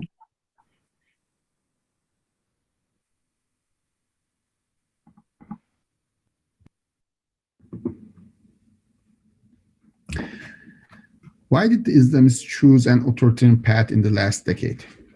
Today, I discuss a thus far overlooked factor in the history of Islamic revivalism in Turkey to discuss this question, the late industrial relations. I argue both the rise of Islamism and its later authoritarian turn are intimately related to the Islamist alliance with small industrialists after the 1980s. Before I move on to my argument, though, first let me go over the three main accounts about Turkey's authoritarian turn in the 2010s. According to the first account, this is a political project to attack the secularist foundations of the country. This explanation is not satisfactory because there are now two election blocks in Turkey, and both election blocks in competition are composed of Islamist and secularist parties. In other words, the cleavage between the Islamists and the secularists is fading away. According to the second account, we have now authoritarianism in Turkey because Turkish President Tayyip Erdogan hijacked the Islamist movement. This is, of course, an important factor, but it's also a reductionist reading of a complex process because this factor does not say much about which socio-economic interest Tayyip Erdogan represents. The third account focuses on the neoliberal policies of the Islamist government and regards authoritarianism as an extension of these policies. I broadly agree with this perspective, but I also believe that this reading is not as specific as it's supposed to be.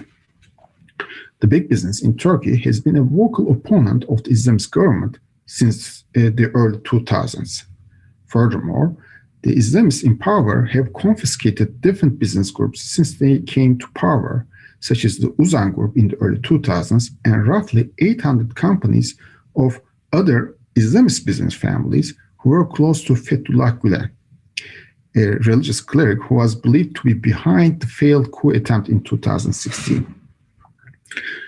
The total value of the assets of these pro-Gülen companies was over $9 billion. In 2018, the Islamists in power enforced Aydin Doğan, a close partner of the biggest industrial conglomerate of the country, the Koç Group, to sell his media empire after he was fined $2.5 billion for unpaid taxes. In other words, the Islamist government has a neoliberal agenda for sure, but it's not really a representative of big business. These problems in these accounts are a consequence of the fact that we do not know much about the class identity of the supporters of Islamists. In this presentation, I focus on one of those socio-economic interests behind Islamic revivalism in Turkey.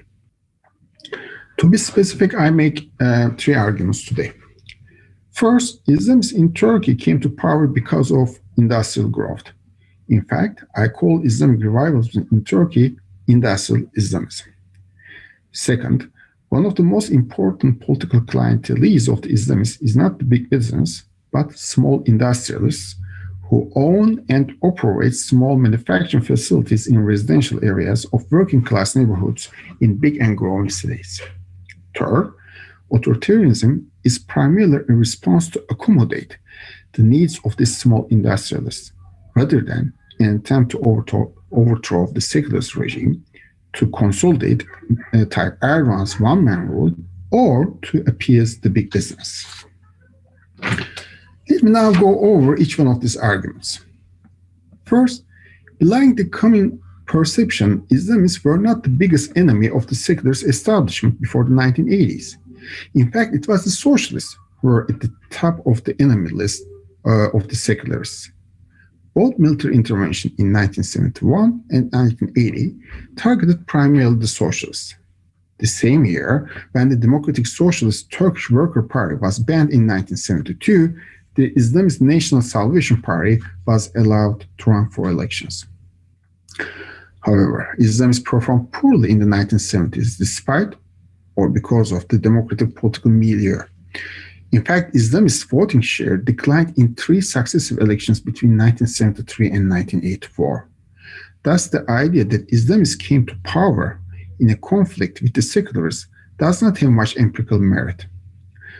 In fact, if the cultural tension between the secularists and the Islamists had been a major political conflict, then Islamists should have been successful at the ballot box in the 1970s. The situation, however, later changed drastically. As you see in this graph, Islamist voting share surged in the decades after the military coup in 1980. Islamists benefited from the neo-repressive political environment since the coup purged the socialists from the working class neighborhoods. Islamists made the best use of this opportunity and filled in the gap left by the socialists. Another important connection in this graph is the simultaneous growth of the manufacturing output and the voting shares of the Islamists after the 1980s. In fact, there is a high elasticity of the Islamist voting share to the manufacturing output, but not to the output of other sectors. Second, the Islamists filled in this gap. The way the Islamists filled in this gap is as important as the connection between industrial growth and Islamist political success. Concerning this question, we need to look for the actors that allied with the Islamists.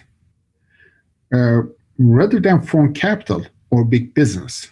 Small industrial facilities accounted for most of the surge in industrial output after the 1980s.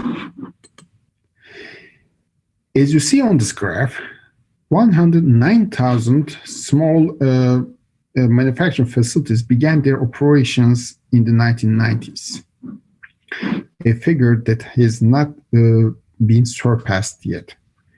The average initial capital stock of this enterprise in this decade was smaller than $80,000. In fact, the value for 1994 was as small as $19,000. Currently, approximately 400,000 such small facilities employ over 4 million workers and produce more than half of Turkish exports.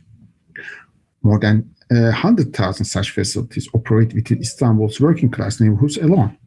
These facilities employ over 1 million workers, or roughly 10% of the electorate in Istanbul. As you see in the following graph, right here, Islamists won their first election victory in 1994.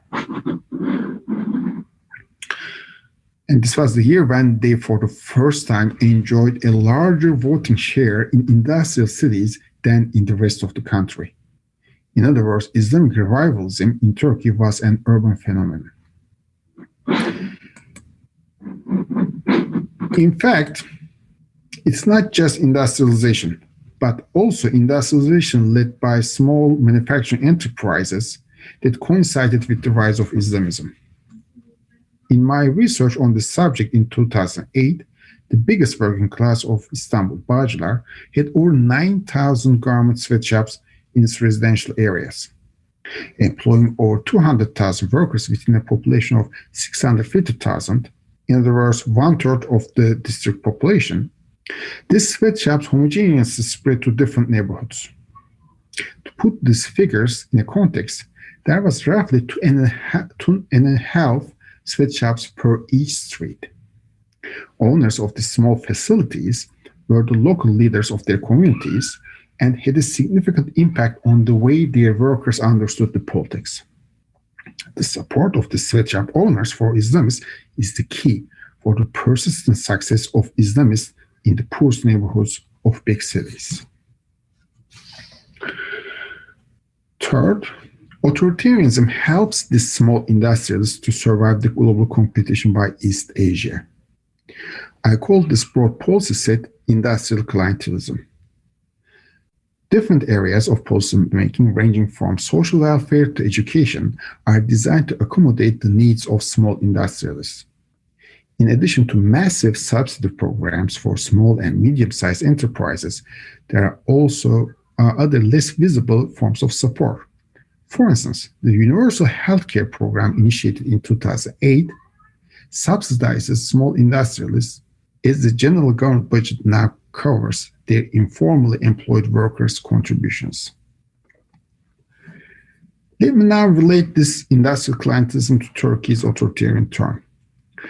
In order to muster the continued support of small industrials for Islamists in working class neighborhoods, the wages need to go down, which is what has been happening since 2015. Islamists believe if small industrialists survive the global competition, continue to operate in working class communities, and provide jobs for the poor in those communities, they can mobilize the electorate in those communities even if wages go down. In other words, Islamists bet on the scenario that jobs provided by small industrialists as their local allies in those working class communities are politically more important than the wage level itself, because those local allies, in other words, the small industrialists, use those jobs as a source of prestige in those communities, in the local context, to frame the political opinion of the working class. I call this strategy sustainable decline, which seems to have worked very well until now. In fact, I argue that economic decline is a strategic choice by Islamists, by and for Islamists, not a problem. Authoritarian policies account for what keep the economic decline strategy politically sustainable. Moreover, and unfortunately, authoritarianism has a much larger support base in Turkey than we tend to think. For instance, the middle-class secularists tacitly, implicitly support this strategy as they economically benefit from it. Thus, they did not build up a grassroots movement after the anti-government Gezi protests in 2013 to reach out to the core electorate of the Islamists in poor neighborhoods of the big cities. They also support the opposition parties' passive politics at the ballot box. Last but not least, the middle-class secularists support the Islamists' ongoing anti-Kurdish racist campaign.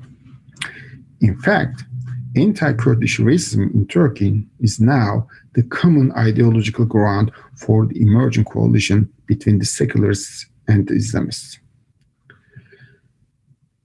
Let me now conclude this presentation with what these arguments mean for the cartographic and historiographic context of Islamic revivalism and the global rise of authoritarianism. First, this is a global phenomenon. 400 million people in the world, or 10% of the global working population, are employed at small industrial enterprises. In the Middle East alone, these small industrialists employ more than 20 million workers in over 3.3 million workplaces. Thus, this argument has relevance to other countries in the Muslim and developing world as well. Second, the rise of Islamism in Turkey was not and is not primarily a product of a cultural conflict between secularists and Islamists, but Islamist alliance with the socio-economic interests that emerged within the last 4 decades. If we overlook this fact, we look for the roots of Islamic revivalism in Turkey in the relationship of the late Ottoman Empire with the West, and gives theoretical primacy to Turkey's relations with the West rather than its domestic power struggles. Furthermore, we will tend to deny the peoples of Turkey their history in the 20th century.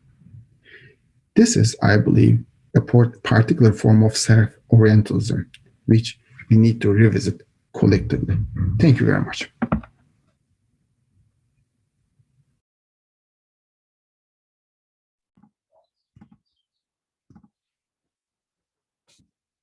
I'd like to turn the floor over to Dr. Selin Gumrucu. Would you share your presentation with us, please? Yes, can you see that, Sarah? Yes. Okay. I would like to, let me start my counter, by the way, like I don't want to use a lot of time. First, I would like to thank everyone who contribute to this amazing panel, which has been really thought-provoking. And during my presentation, I will be focusing on a more formal perspective of democratic decline in Turkey, and I will use the concept of abusive constitutionalism. I think, like, especially after listening to all these brilliant colleagues, it's not very news to anyone that the country's democracy has been in decline. Like when the Justice and Development Party, and I'm going to refer to the party as AKP, came to power in 2002, following an economic and constitutional crisis, high hopes among many emerged about the democratization in the country. Indeed, the party succeeded in keeping up with its promises, especially in the initial years of its rule, passing several reform packages, thanks mostly to the EU conditionality. However, things have changed.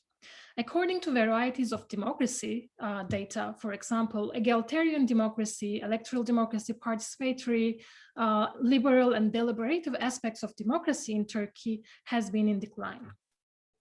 In addition, like there are other institutions who are starting to label Turkey as not free, such as Freedom House, which used this term for Turkey for the first time in 2018. This, of course, created a lot of attention from the scholars, who have focused on issues such as, but not limited to, the centralization of economic and political decision-making, authentic civilizational identity, declining influence and leverage of democratizing powers according to them, such as the United States and European Union. Redesigning the Turkish economy through informal institutions to reward their supporters and punish their opponents via the market mechanism. lately the protest bans in explaining democratic backsliding in Turkey. While this rich literature helps a lot to understand the current Turkish politics, as we can see, like this literature mostly focuses on informal politics and provides a somewhat fragmented explanation to the backsliding without systematically taking into consideration the formal aspect of backsliding according to some other studies as well.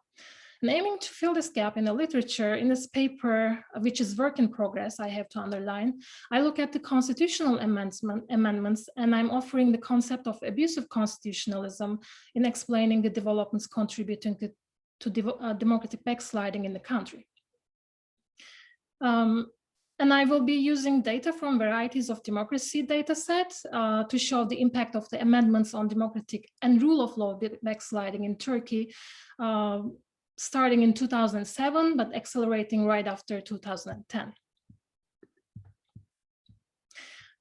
Well, this democratic backsliding phenomenon, of course, is not a peculiar thing to Turkey, and the democracy is in decline all around the world. And as we already know, it is no longer the military interventions and or coups causing this decline, but the rising populist leaders who are dividing the societies into two camps of us versus them.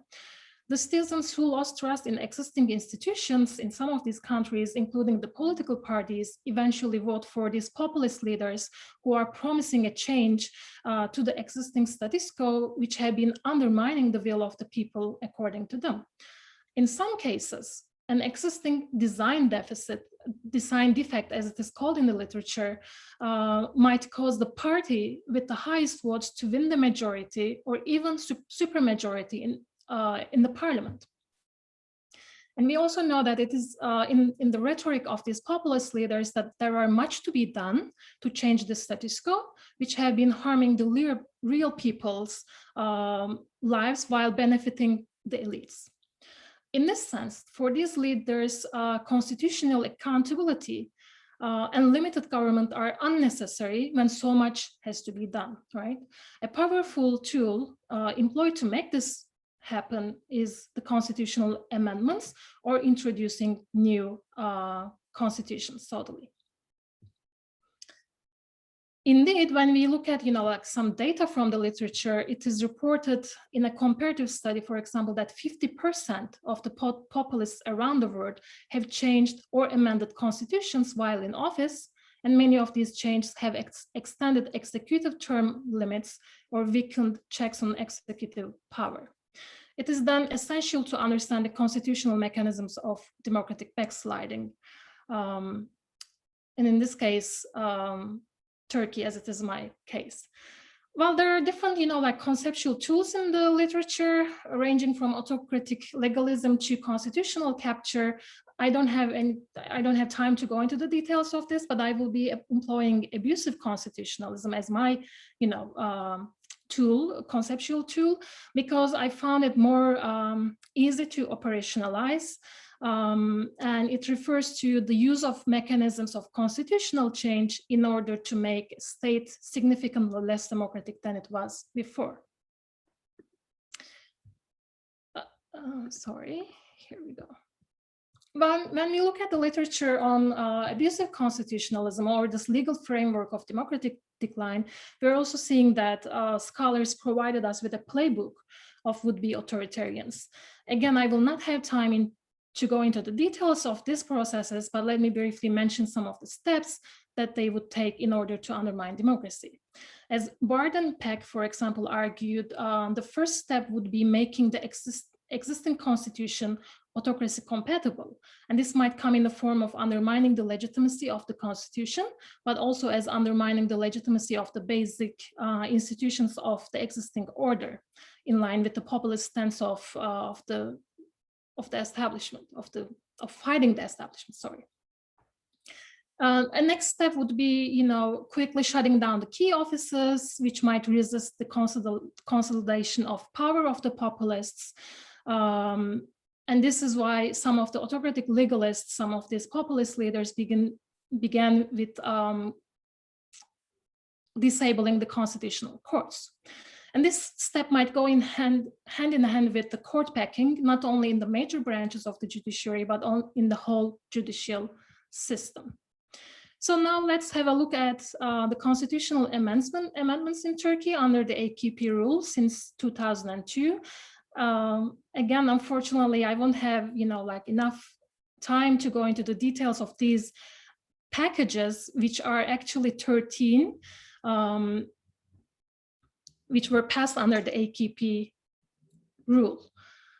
So the 1982 constitution in Turkey, which is still in power, have been amended 20 times. And as I said, 13 of them were under the AKP rule since 2002. And 3 of these amendments under the AKP rule, by the way, I have to mention this table is showing the major changes, not all of them, because I didn't have enough space on the slide. 3 of these amendments, namely the ones in 2007, 2010, and 2017, were the most crucial ones, I would say, and they were submitted to a referendum because of some technical details of voting in the parliament.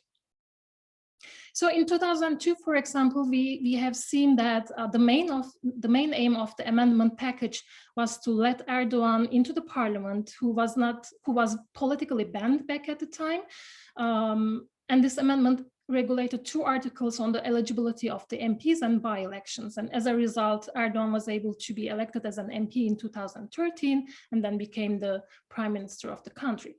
The packages after this, like around between 2004 and 2006, they were mostly concerned with the EU conditionality and, like abolishing the state security courts, death penalty, and underlining gender equality.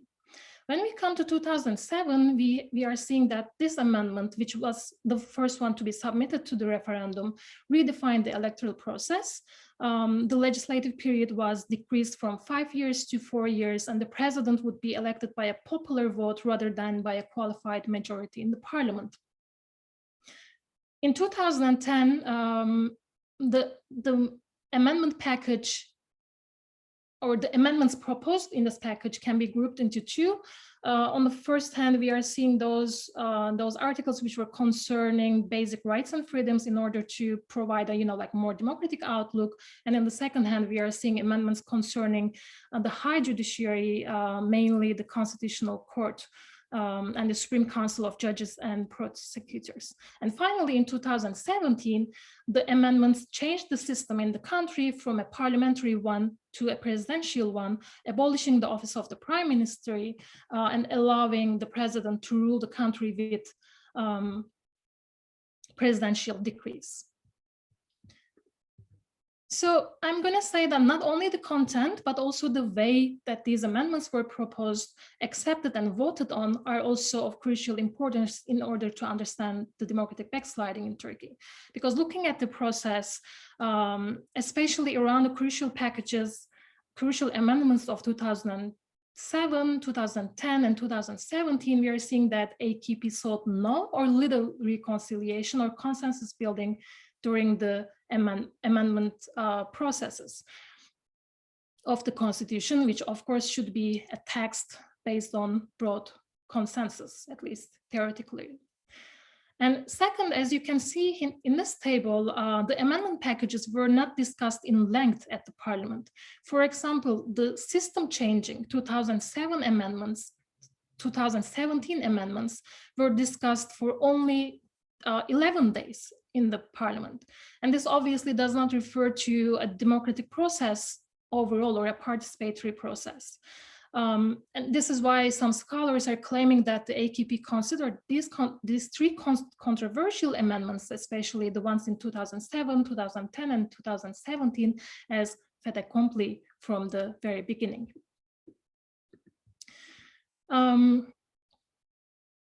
Well, we have also seen, like some major irregularities during the voting processes. For example, during the 2007 referendum, the text to be voted was changed because of a mistake the government made initially. In 2000, sorry, this was in 2010. And then in 2017, we have seen that initially, or most importantly, the amendment package was voted under state of emergency, which was established after the failed coup attempt in 2016.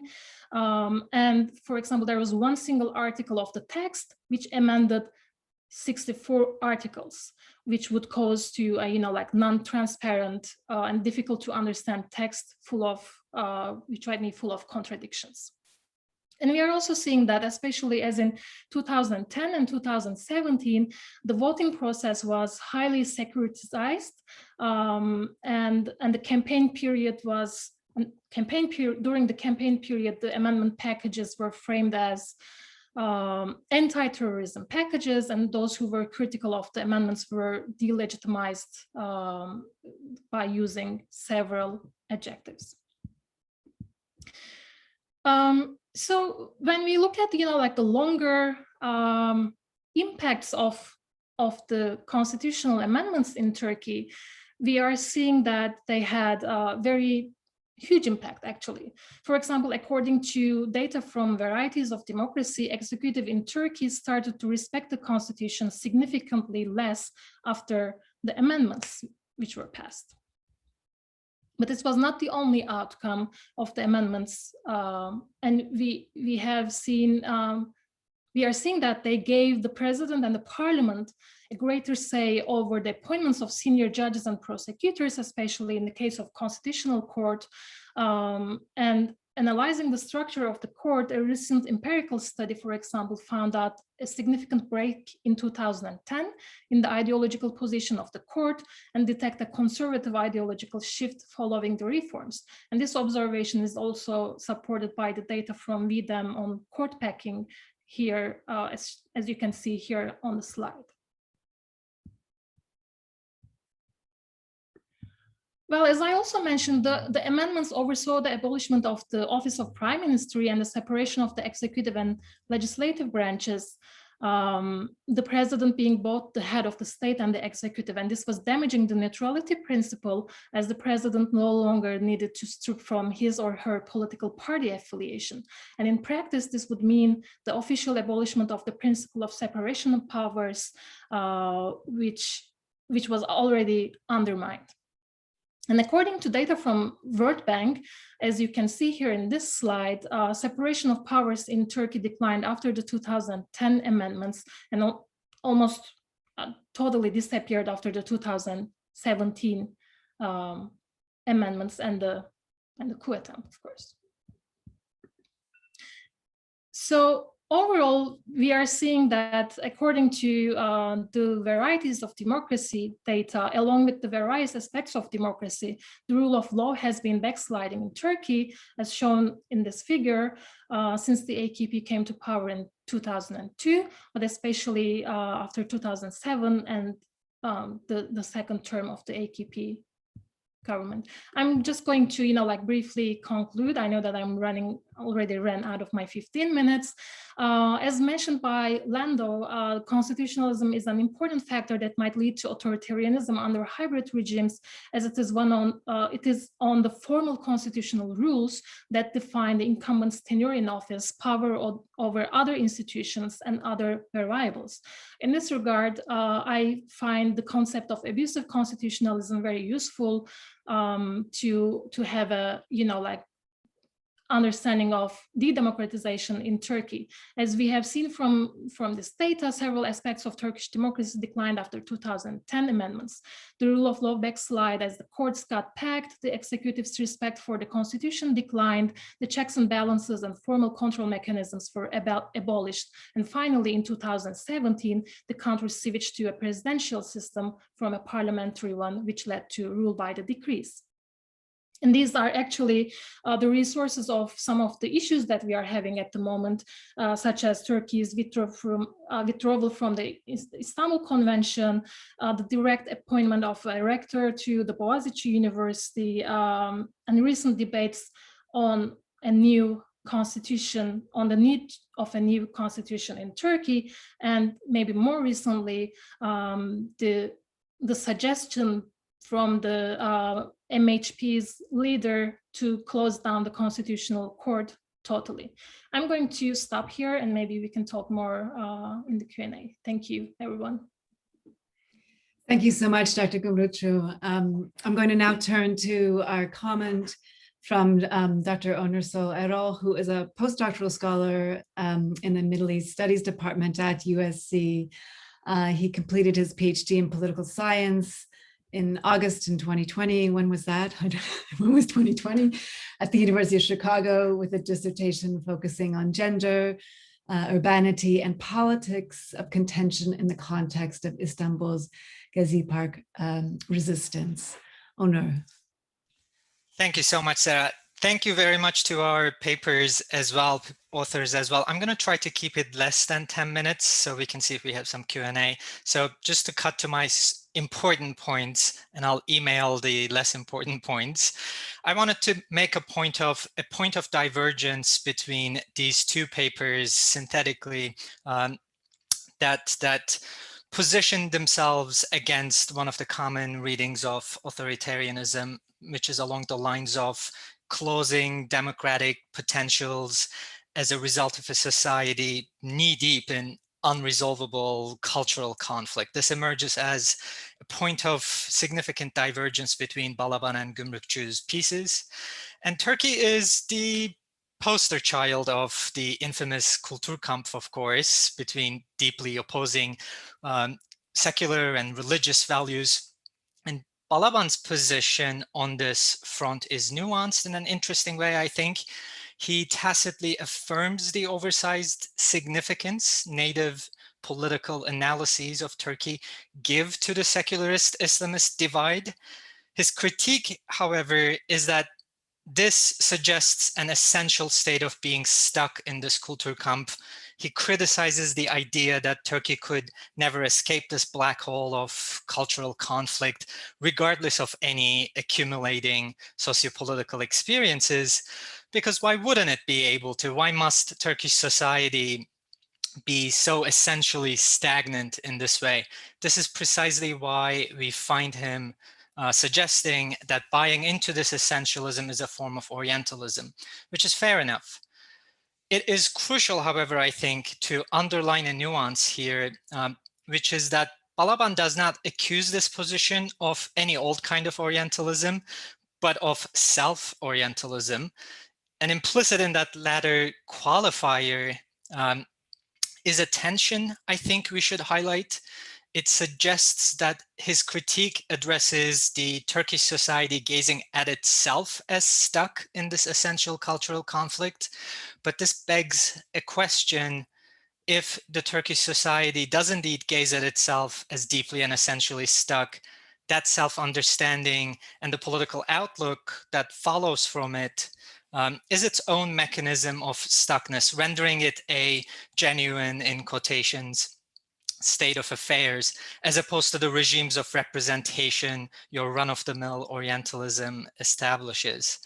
Now, interestingly, I think in Gümrükçü's critique of the fundamentally abusive qualities of AKP regime's constitutional amendments, which in her reading have insidiously meant to dismantle the foundations of the secular republic all the way from the beginning, is perhaps not so much a commentary on this Kulturkampf as it is a slight being slightly entrenched in that Kulturkampf. In this reading, certain constitutional amendments that targeted greater gender equality, abolished capital punishment, or limited military interventionism in civilian politics might emerge as tricks, the cheating of the Islamists, the facade out, the tricks out of an autocrat's playbook, essentially, either because they were banded together with less palatable amendments, or they were later rolled back. This was a very short-lived experience, like Nazan was also talking about, or they actually meant to break certain institutions' secularist hold on the country, as in the case of the Turkish military. Now, that is one tension I'd like to submit to the author's considerations. And apart from those, a couple of points of critique. just to play the devil's advocate, hopefully it might be useful, at least in a preemptive strike. Two are for Dr. Balaban. I'd like to suggest first the possibility that perhaps there is also a tension between utilizing a Weberian understanding of class, a class with its own meaningful cultural characteristics, in a Marxian class analysis that purposefully, not contingently, minimizes the role of culture in and outside of class. And two, that urbanization brought with it certain urban classes with a somewhat unexpected Islamist ideology. This is a strong argument. It reminds me of Said Amir Arjamand, who makes a similar argument in Khomeini and the Islamic Revolutionary Movement with regard to Iran. I wonder, however, if there might be a way of introducing a temporality to this argument, an expiration date, so to speak, whereby this is a temporary effect of urbanization, fast urbanization, rapid urbanization that fades in time. And I say this partially because the 2019 local elections sort of throw a wrench in this formula, where the AKP candidates lost 4 out of 5 biggest cities in Turkey. And for Dr. Gümrükçü, I'd like to suggest that perhaps in the 2020 hindsight approach that we're taking in this paper, there might be a tacit baptizing of the democratic shortcomings of the pre-AKP secular rule in Republican Turkey. I think perhaps some of Tel al-Assad's ideas and formations of the secular might be of use to include or respond to, at least, who eloquently, among other things, suggests, shows that the secular can indeed churn out its own mechanisms of oppression, which is certainly the case in Turkey. So I'll stop there. I have a few other comments. I'm going to email those. Wonderful. Thank you so much, Onur. I'm opening up the floor to responses. Bengi, since you're here and Nutko is in class right now, would you lead with any response to Onur? Sure. Onur, I think you are going by Onur, right, instead of Onur Sal. Thank you so much for your comments and accepting to be the discussant of our papers, actually. And as I said, like this is a work in progress. So all your feedback is very welcomed. I would say that, like it was not my intention in the paper to say that, like all these constitutional amendments were made to de-democratize the country. Actually, like just before this panel, I was thinking maybe I should have titled my presentation as strange democratization and de-democratization of country, because these processes, at least in the initial years of the AKP rule, went together, right? With this, because as you have mentioned, like the military's role in politics has been declined, and this is a very positive impact or development for democratization in the country, underlining gender equality, abolishment of the death penalty, and some other, like issues. But also, please keep in mind, in this paper, I only looked at the constitutional amendments and not the EU reform packages, which passed as laws, right? So this is maybe it might be the reason why it looked so much more of a dark, like picture. Also, yes, probably you are right. I should underline that the pre-AKP period was also, like full of issues which undermined democracy in the country, and maybe, like very significantly. And also, again, if this was what you got from the paper, it was not my intention. I didn't, like intentionally left that part out. But as I said, since I was focusing on the constitutional amendment packages, without reading the intention of the ruling party, the data shows, at least the varieties of democracy data shows that the outcome of the packages led to de-democratization. Maybe the aim was something else. I don't know. I cannot read the intention of the, the lawmakers in that sense.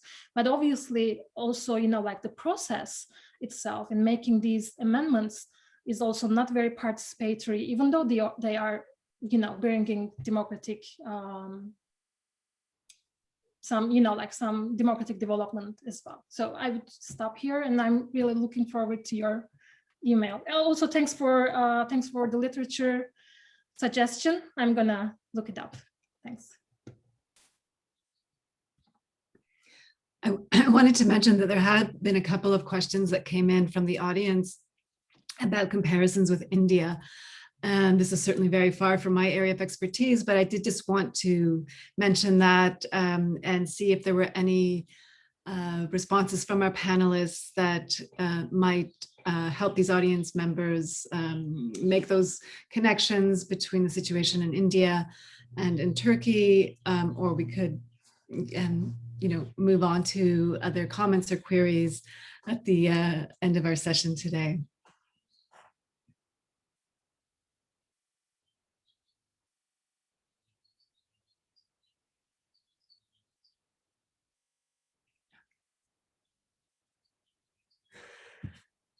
Yeah, Nazan.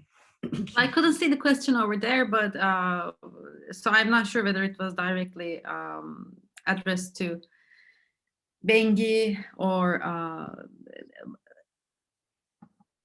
but this whole authoritarian network, plays by the authoritarian playbook, and we see striking similarities between India and Turkey, not to mention Brazil, Hungary, Poland, in terms of how these authoritarian leaders deal with institutions of higher education.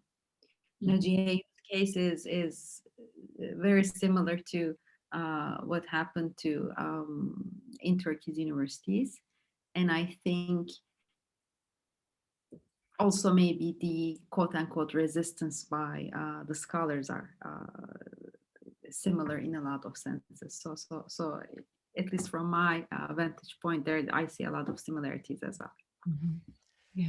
May I also add right on top of this point, for the entertainment of the attendees who might or might not know this, but the term deep state that is making waves in the American public discourse is given to you as a gift from the Turkish public discourse, so enjoy, I guess. So even similarities in the US political environment.